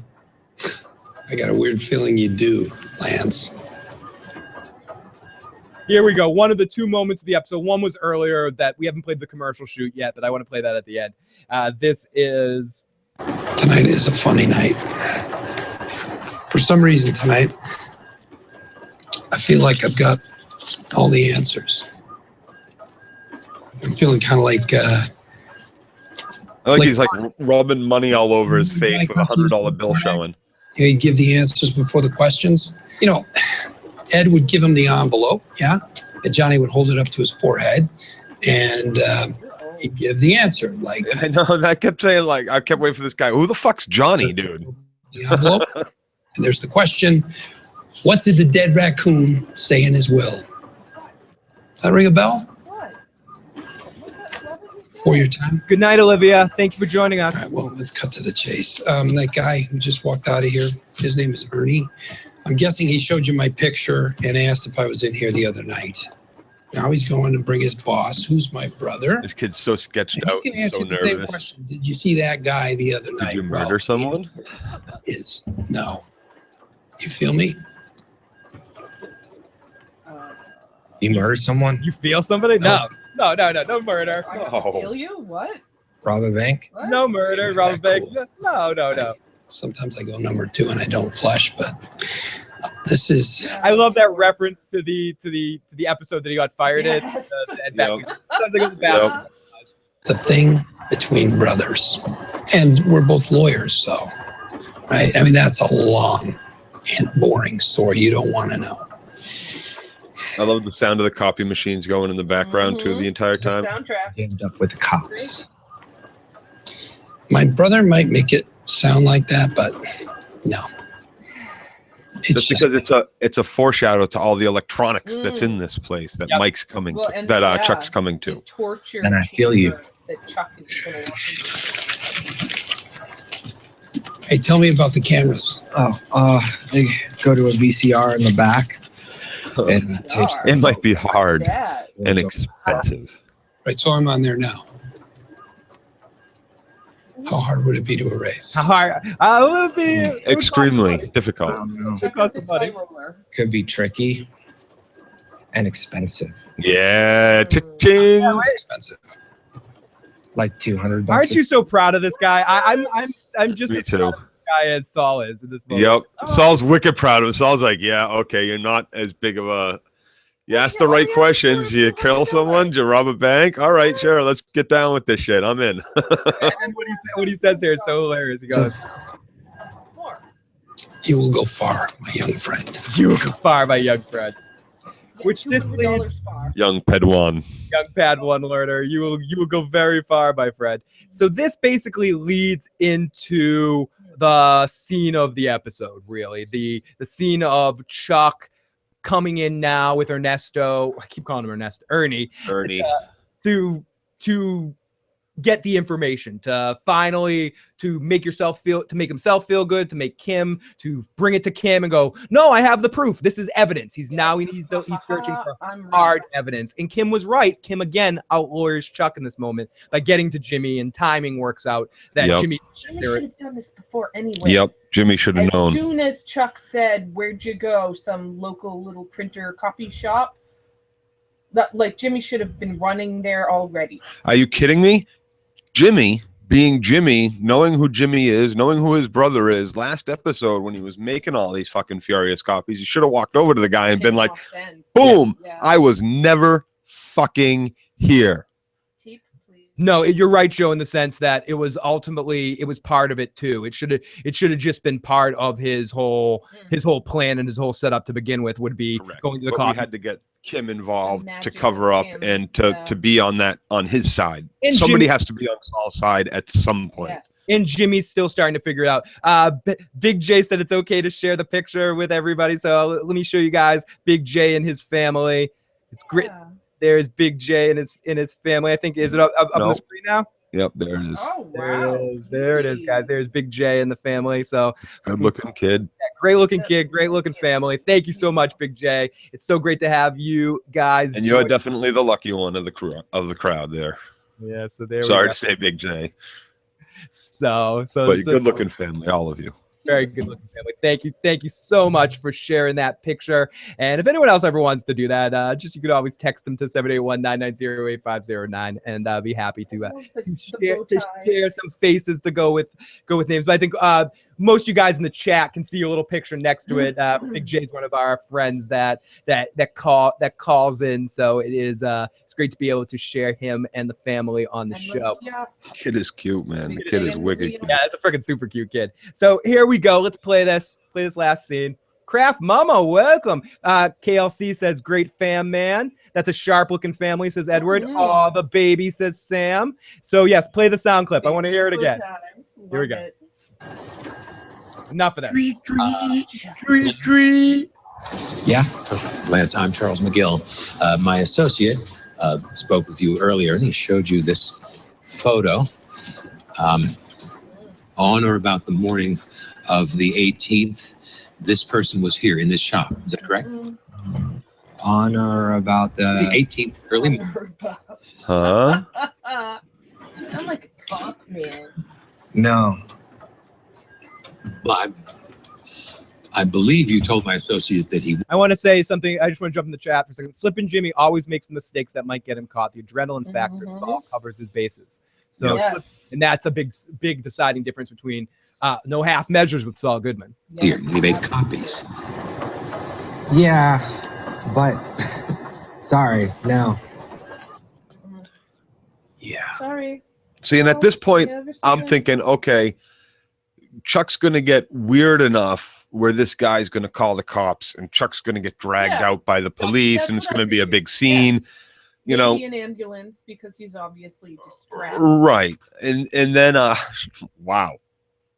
Yeah. Took quite Where it actually goes, yeah, Joe. Wow. All right, and it starts to go there too. The guy, day the 17th, leading into early Wednesday, the early hours of Wednesday, the 18th.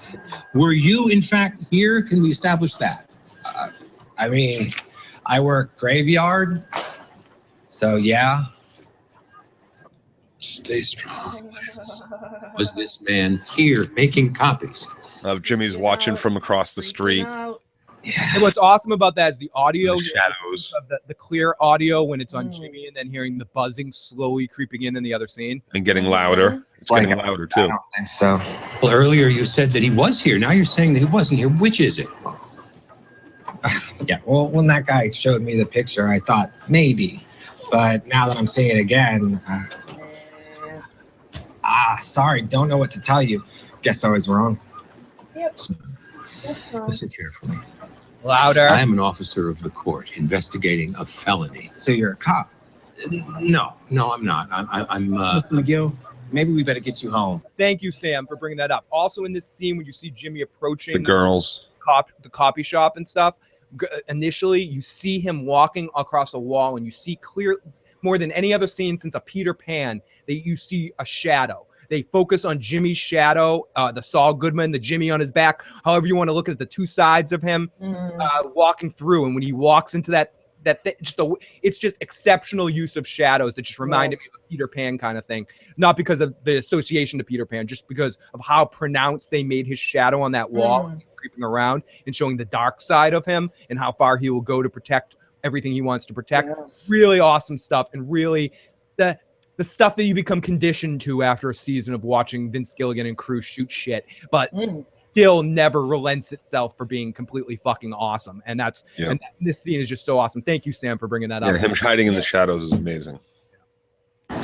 Ernesto, do not speak to me as if I were a child. I'm fine.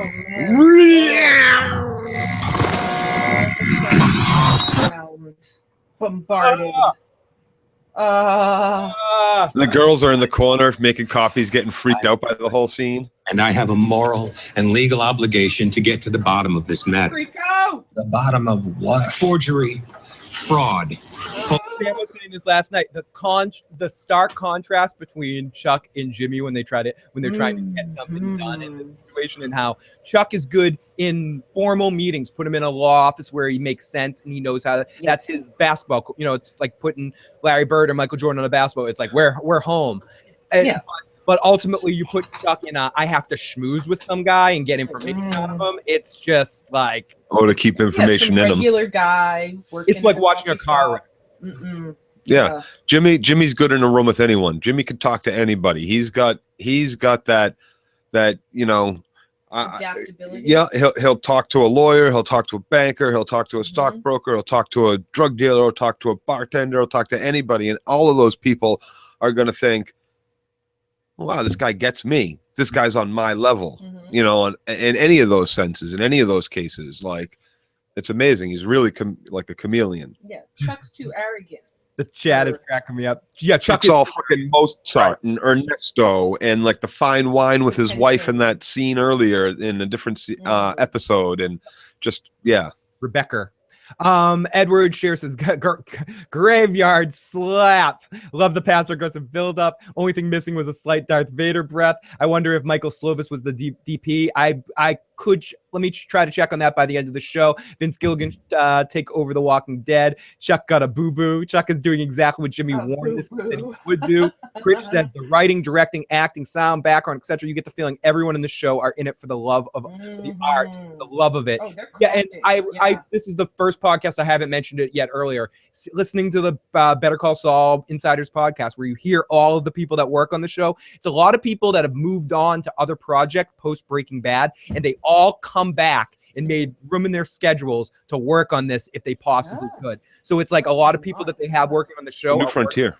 Are working for like a week or something here and there, and there's a whole bunch of time shifts going on. There's the same editors that worked on Breaking Bad, but they do it in a weird sort of tandem team kind of thing because some of them are working on other shows. So they are constantly people are wanting to come back. People are going out of their way to come back and work with Vince and his team to create this show for us. So it shows. It absolutely shows in the quality, because you get that feeling that everyone that's working on it wants to be there and wants to be doing this and bring. There's just so much love of just art and everything.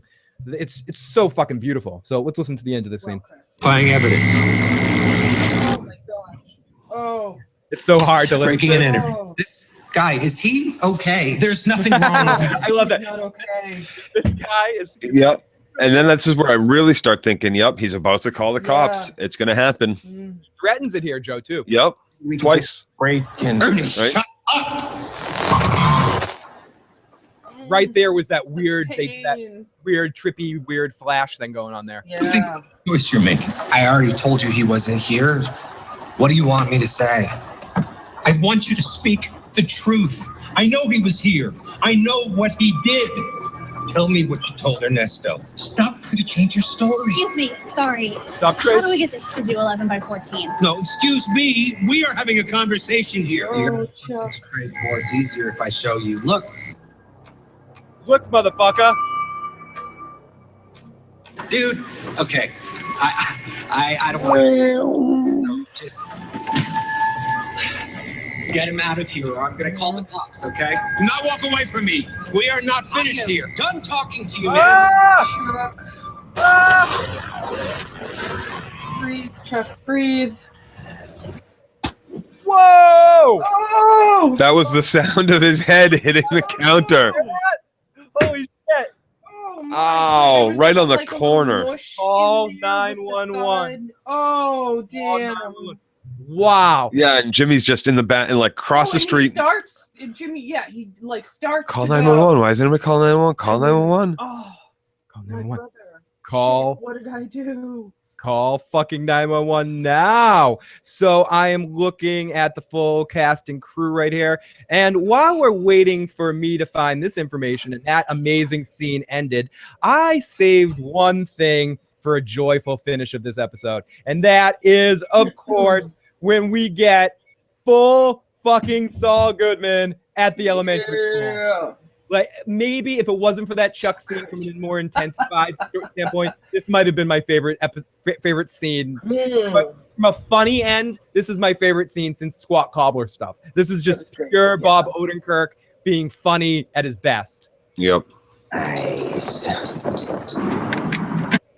Well, oh God, is that all I got of it? No. Wait. Good luck with that. Just frame me up, all right? Here we go. Make sure you get the neck, okay? It's a low angle shot. Okay. Hey, you know what? Let me see. Oh, it's just base. Someone said, Edward said, I gasped like a Game of Thrones reaction video when Chuck hit. Yeah. Oh yeah. No. My jaw was on the frickin' floor. Head coming off. I couldn't fathom that that this just happened. Like, oh my God, I was shocked. That's a cliffhanger. That's the best cliffhanger, like a weekly cliffhanger I've almost ever been a part of. What, am I dying of consumption? That was a part of it. Well, you're Like, yeah, there's an audience member. Red, it looks like rosacea. What's with all that? I'm just trying to make it look like you have a jawline. I do have a jawline. You know what? You stand in for me. Girl. Hey, crouch down. Okay, move to your left. The other left. More. Okay. Excuse me. That's what I'm talking about. You got it. Dude, there's got to be an easier way to get this shot. Not for free. Want to be a filmmaker? Grow up here. Here we go. The kid actually like Do this. Last looks. Yeah, the face on the kid when he says that to him. Like, oh. Rhubarb. 9 o'clock. Rhubarb. And yes, her name is Rita Seaborn. Excuse me. Hi, are you in charge here? Yes, I am, and this is school property. You're just the person I want to speak to. It would be incredibly helpful. Oh my God! And I just want to point out, he's wearing the Saul Goodman red shirt in this situation. He has the white hanker or the white. I don't even know what that's for. The tissues around his neck, just to make sure the makeup doesn't get on the collar of your shirt. Oh, good point.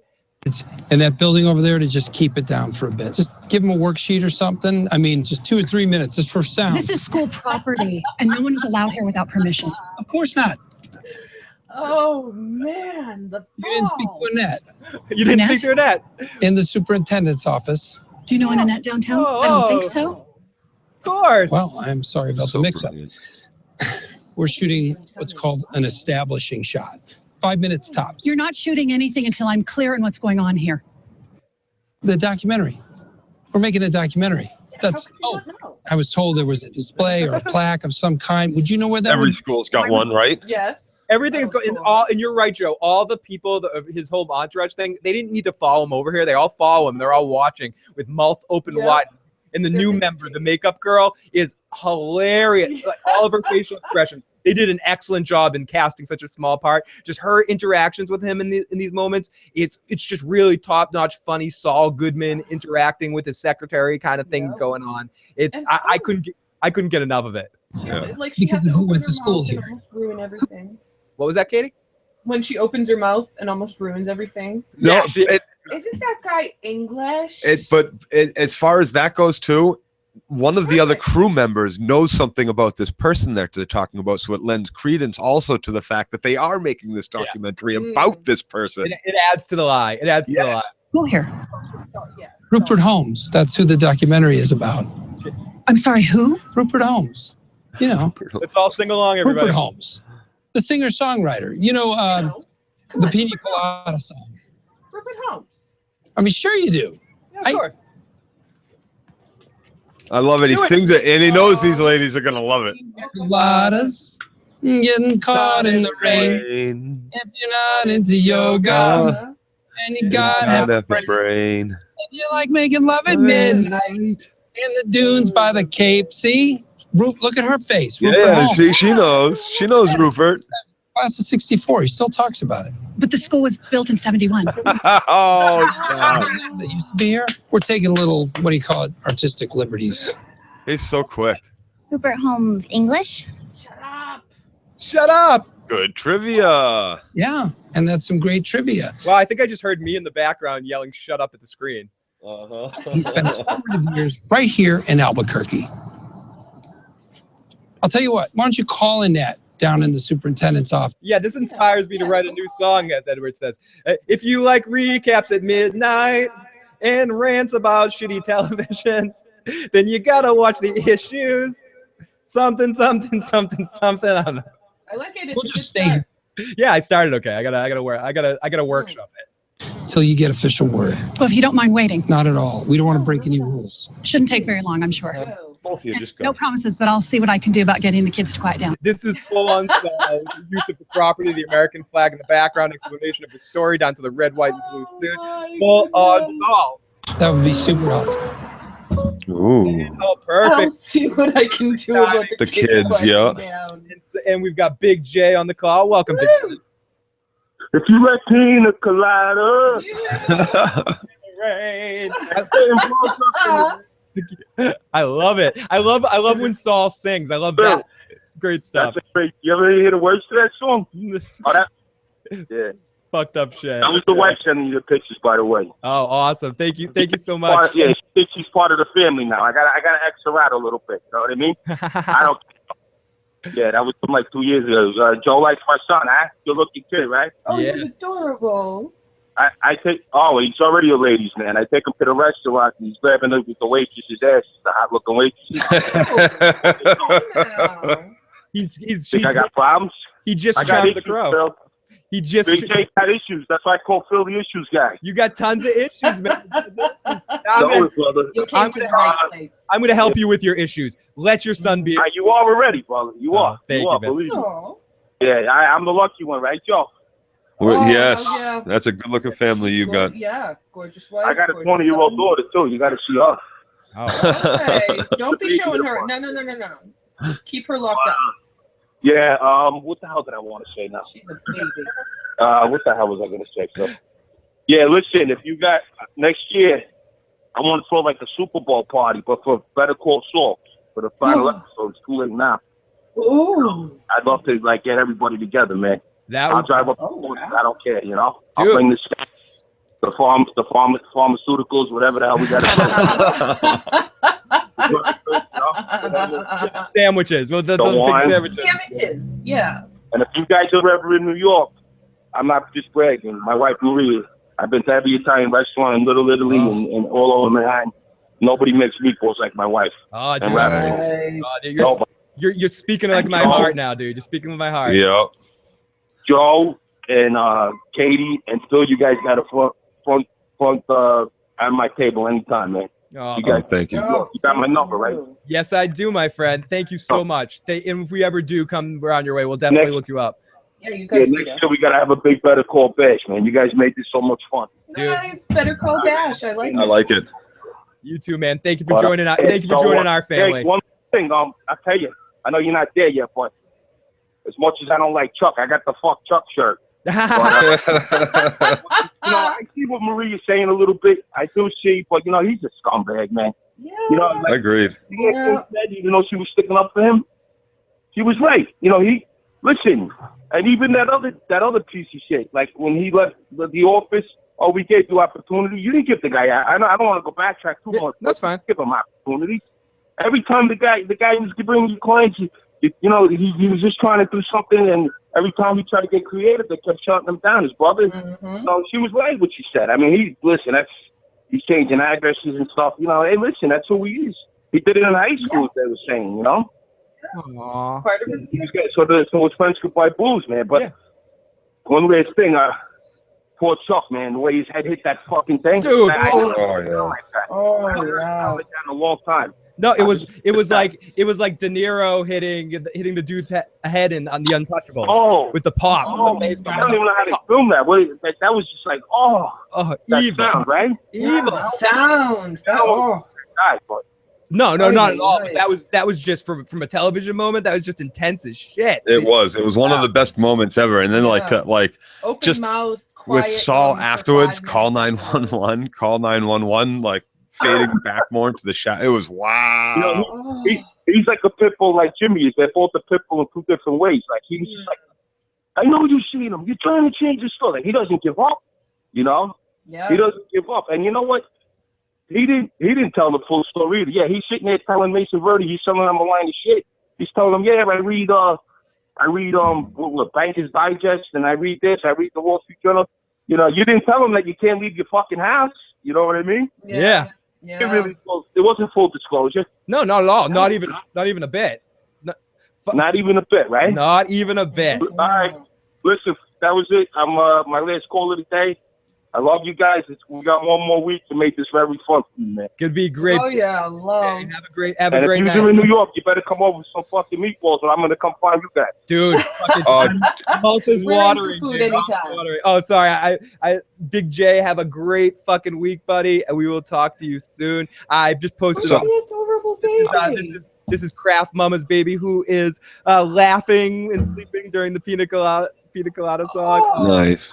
I gotta say, Jay, I really hope you over the next 2 weeks you blast 50 hours of Game of Thrones if you haven't watched the first 5 seasons, and join us for season 6 starting in 2 weeks. Because I don't want to wait a year for you to come back for Better Call Saul. You got to find another show that we do. And Game of Thrones is great. We're also going to be covering a lot of the old HBO shows over the summer, doing more Sopranos stuff and doing some Wire and Boardwalk Empire reviews. So if you're ever checking us out over the summer and you're into any of those shows, Big J, would love to hear from you again. And obviously, hope to hear from you next week. And if it gets too late in the evening, please leave us some voicemails with your thoughts about the episode, dude, because I'd love to hear your final thoughts of the season. So everybody, on Kraft Mama, thank you so much for sharing that picture. That's so cute. Baby. The Kraft baby's super cute. And the chat's with me on you getting caught up with Game of Thrones there, Big J. Yes, you got to join us. You and Maria. Exactly. So everybody, I guess that is any other things you want to say about this episode, Joe or Katie? Fucking fantastic, awesome, fucking shit. So jar on the floor. The series in general, like I've said it almost every episode, it gets better and better. I like it more and more. I find very few instances where I'm on the, that's ridiculous. Someone wouldn't do that. Like these are all very human responses, very natural responses that I think play a great dynamic role in filling out this universe that has just been so robust, so beautiful, so colorful, so melodic. Everything fits together perfect. Oh, wow. I feel like they have the skill to do a whole episode in just silence, and it would be riveting and amazing. Yep. Will Faith No More, thank you so much for the great comment about that. Let's see, did I hear the phone ringing? Yeah. Oh, KLC. We'll stay on the line right here so we can get KLC in. Welcome, KLC. How's it going, buddy? Hey, I just wanted to get my one call in for the show, but oh man, so much I want to say about this episode. It was glorious to say the least. And, oh man, this is one of the best episodes of television all year for me. Just it was quick thing, perfect. KLC. And KLC and I last night were Sam afterwards. Sam went to bed, and KLC basically it was probably about 15 minutes that we were just fangirling about this episode. Yeah. This is the greatest thing ever. Katie and I were doing the same thing Oh my at goodness. my house. It was unbelievable. great, all the editing and music and sound effects and everything, and Chuck's acting like during his final scene or final scene. It was just all so glorious, and it just brings a tear to my eye how perfect it was. Yeah, really was. Really great stuff. And as you said earlier, makes everything that's happened to lead up to this even better. It makes everything that leads us to these points. In both seasons, I feel like they did that. They're hitting points at the right moment in the season to give you these big conclusions of the Jimmy and Chuck confrontation of last season. And then getting into this point, which is like that scene on crack. And they give it to you now with him involved and all this like lawyery stuff going back and forth, and the torch being passed as Chuck knows that Kim is someone. As we had that meeting with them in the office to see that Chuck knows him is as strong of a lawyer as him in the young days. So to see her kind of use that power against him after we learn that about Chuck, how Chuck respects her, it's just, it all fits. It all fucking fits. Yep. Yeah, and you all know I wasn't too hot on the past 2 or 3 episodes, but this episode came along and it just immediately made those past 2-3 episodes make sense. And just when I rewatch this, it's gonna just be so great. And the show is just, oh my god, I think that this episode finally took it past my love for Breaking Bad. I think I like the show. I have to say I'm with you on that. This was awesome stuff.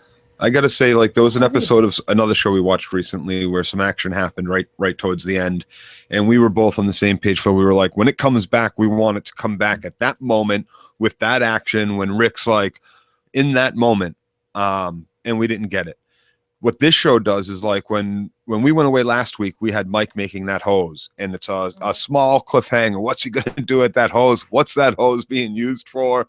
For a lot of people, like very tense kind of moment after like juxtaposed with him making that hose with his granddaughter, right? So then this episode starts, bang, you get to know what Mike is doing with that hose, and you get Ninja Mike, bang, right there.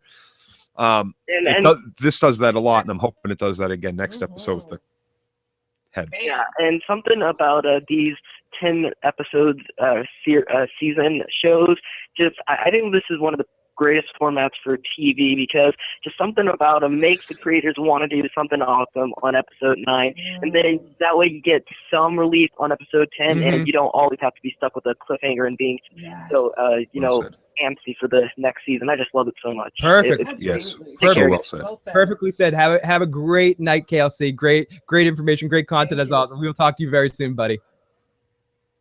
So that is KLC with some great stuff. As always, a great call from KLC. So everyone, Phil should do a Shield review at least one time. I would love to do that. I've actually never. I have to rewatch the Shield. It's been so fucking long. So never watched more than one episode. Shield, The Wire, all shows we will touch about, but we'll talk about that at a later date.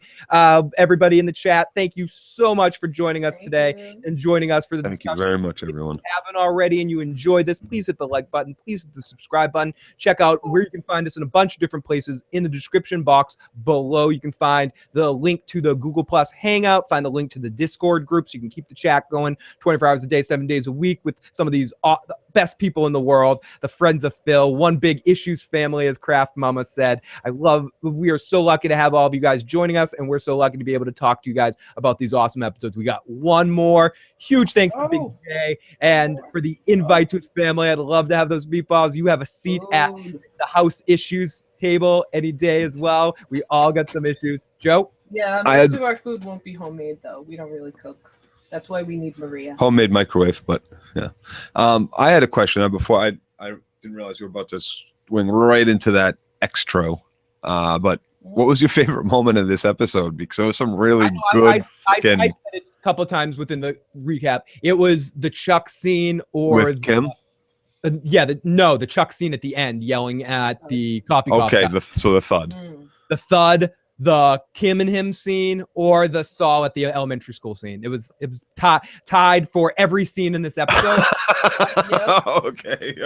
Those three scenes are tied with every other scene. Yeah, those are good. Those are good. Those are my favorites. That's what makes this one of my favorite episodes of television. Because it's so good. I'm not speaking in hyperbole. We watch a lot of television where we can be easily sensitized to this shit. We watch a lot of TV, a lot of good TV. Yeah, we do. And you hear me badmouth good TV. Badmouth good TV. This is a perfect episode of a television show. It just was. Yes. I mean, Yak would be nipping this shot. Maybe KLC had a good point that maybe at the end we could have had the Chuck head thing. Have Jim last on Jimmy a half a second longer for a little bit more tension or something. The way AMC cuts commercials is a little weird. I love to watch it on Netflix. It probably flows a little bit better with no commercial or stay tuned for scenes for next week of Better Call Saul coming in right afterwards. Kind of let that hang a little bit longer or something like that. But ultimately, this is as perfect of a television episode that I think I've ever seen in my life. Right up there with the many episodes of Game of Thrones I could throw out there. Ozymandias is the first episode of Breaking Bad that pops into my mind. I think it's just a perfect episode. The episode Fly, so many Soprano episodes I would put in these perfect episodes. You can't Pine Barrens episode, something like that. There's just so much great stuff. We're very lucky. I talked about this a lot when I was talking about, I think I said this in a Game of Thrones review I was doing. We are at a really fucking lucky point to be television fans right now. Yes. And I might have been talking about this with KLC yesterday as well.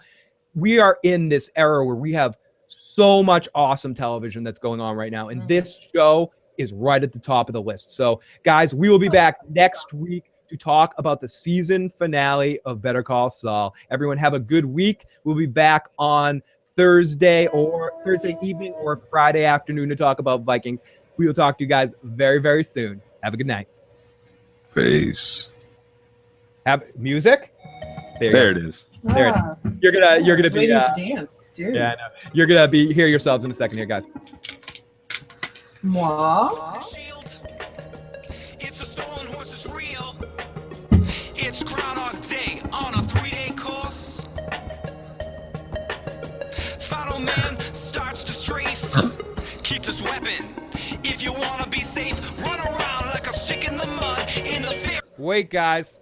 Sounds a little like apparently we do have a quick voicemail to play. Or shut the fuck out, Phelan.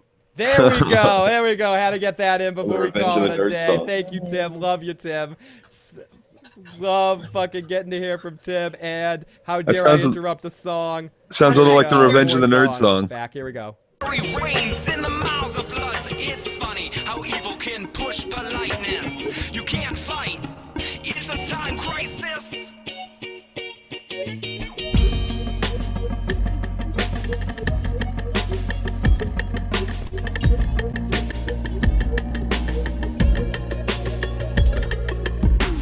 A bomb shoot Dooku scrub. It's a Zora in a Goron run. The magic handbook keeps the force. Try to hunt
Right with you, Sam Crow. Way ahead of you, buddy. Underestimated, it's a potion in his hands. Link to the past, regrow the plan. Vaccine in an olden shine. Last game, all he ever did was whine. The princess will be reaped. Shifty eyes, all tripping along. Spooky like that Walker song. Last time I need a source of pain. Evil falls out all the same. Last call to put off the task and chuck fear of Majora's Mask. That oh shit. Sorry. I hit the wrong button, so I guess I have to play another song.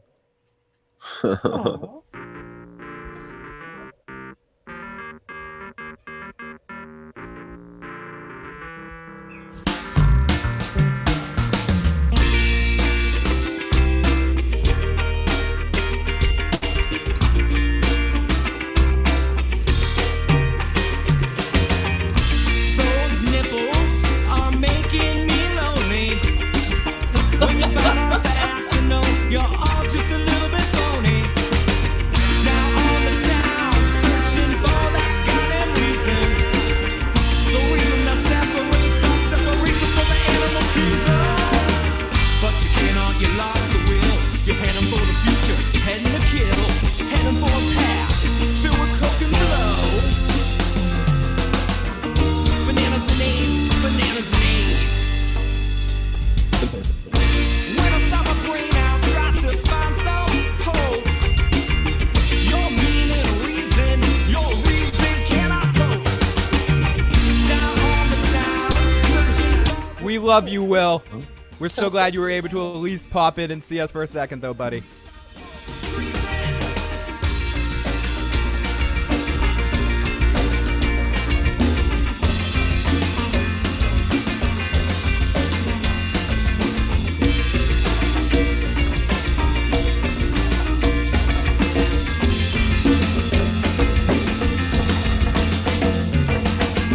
You too, Sam Crow.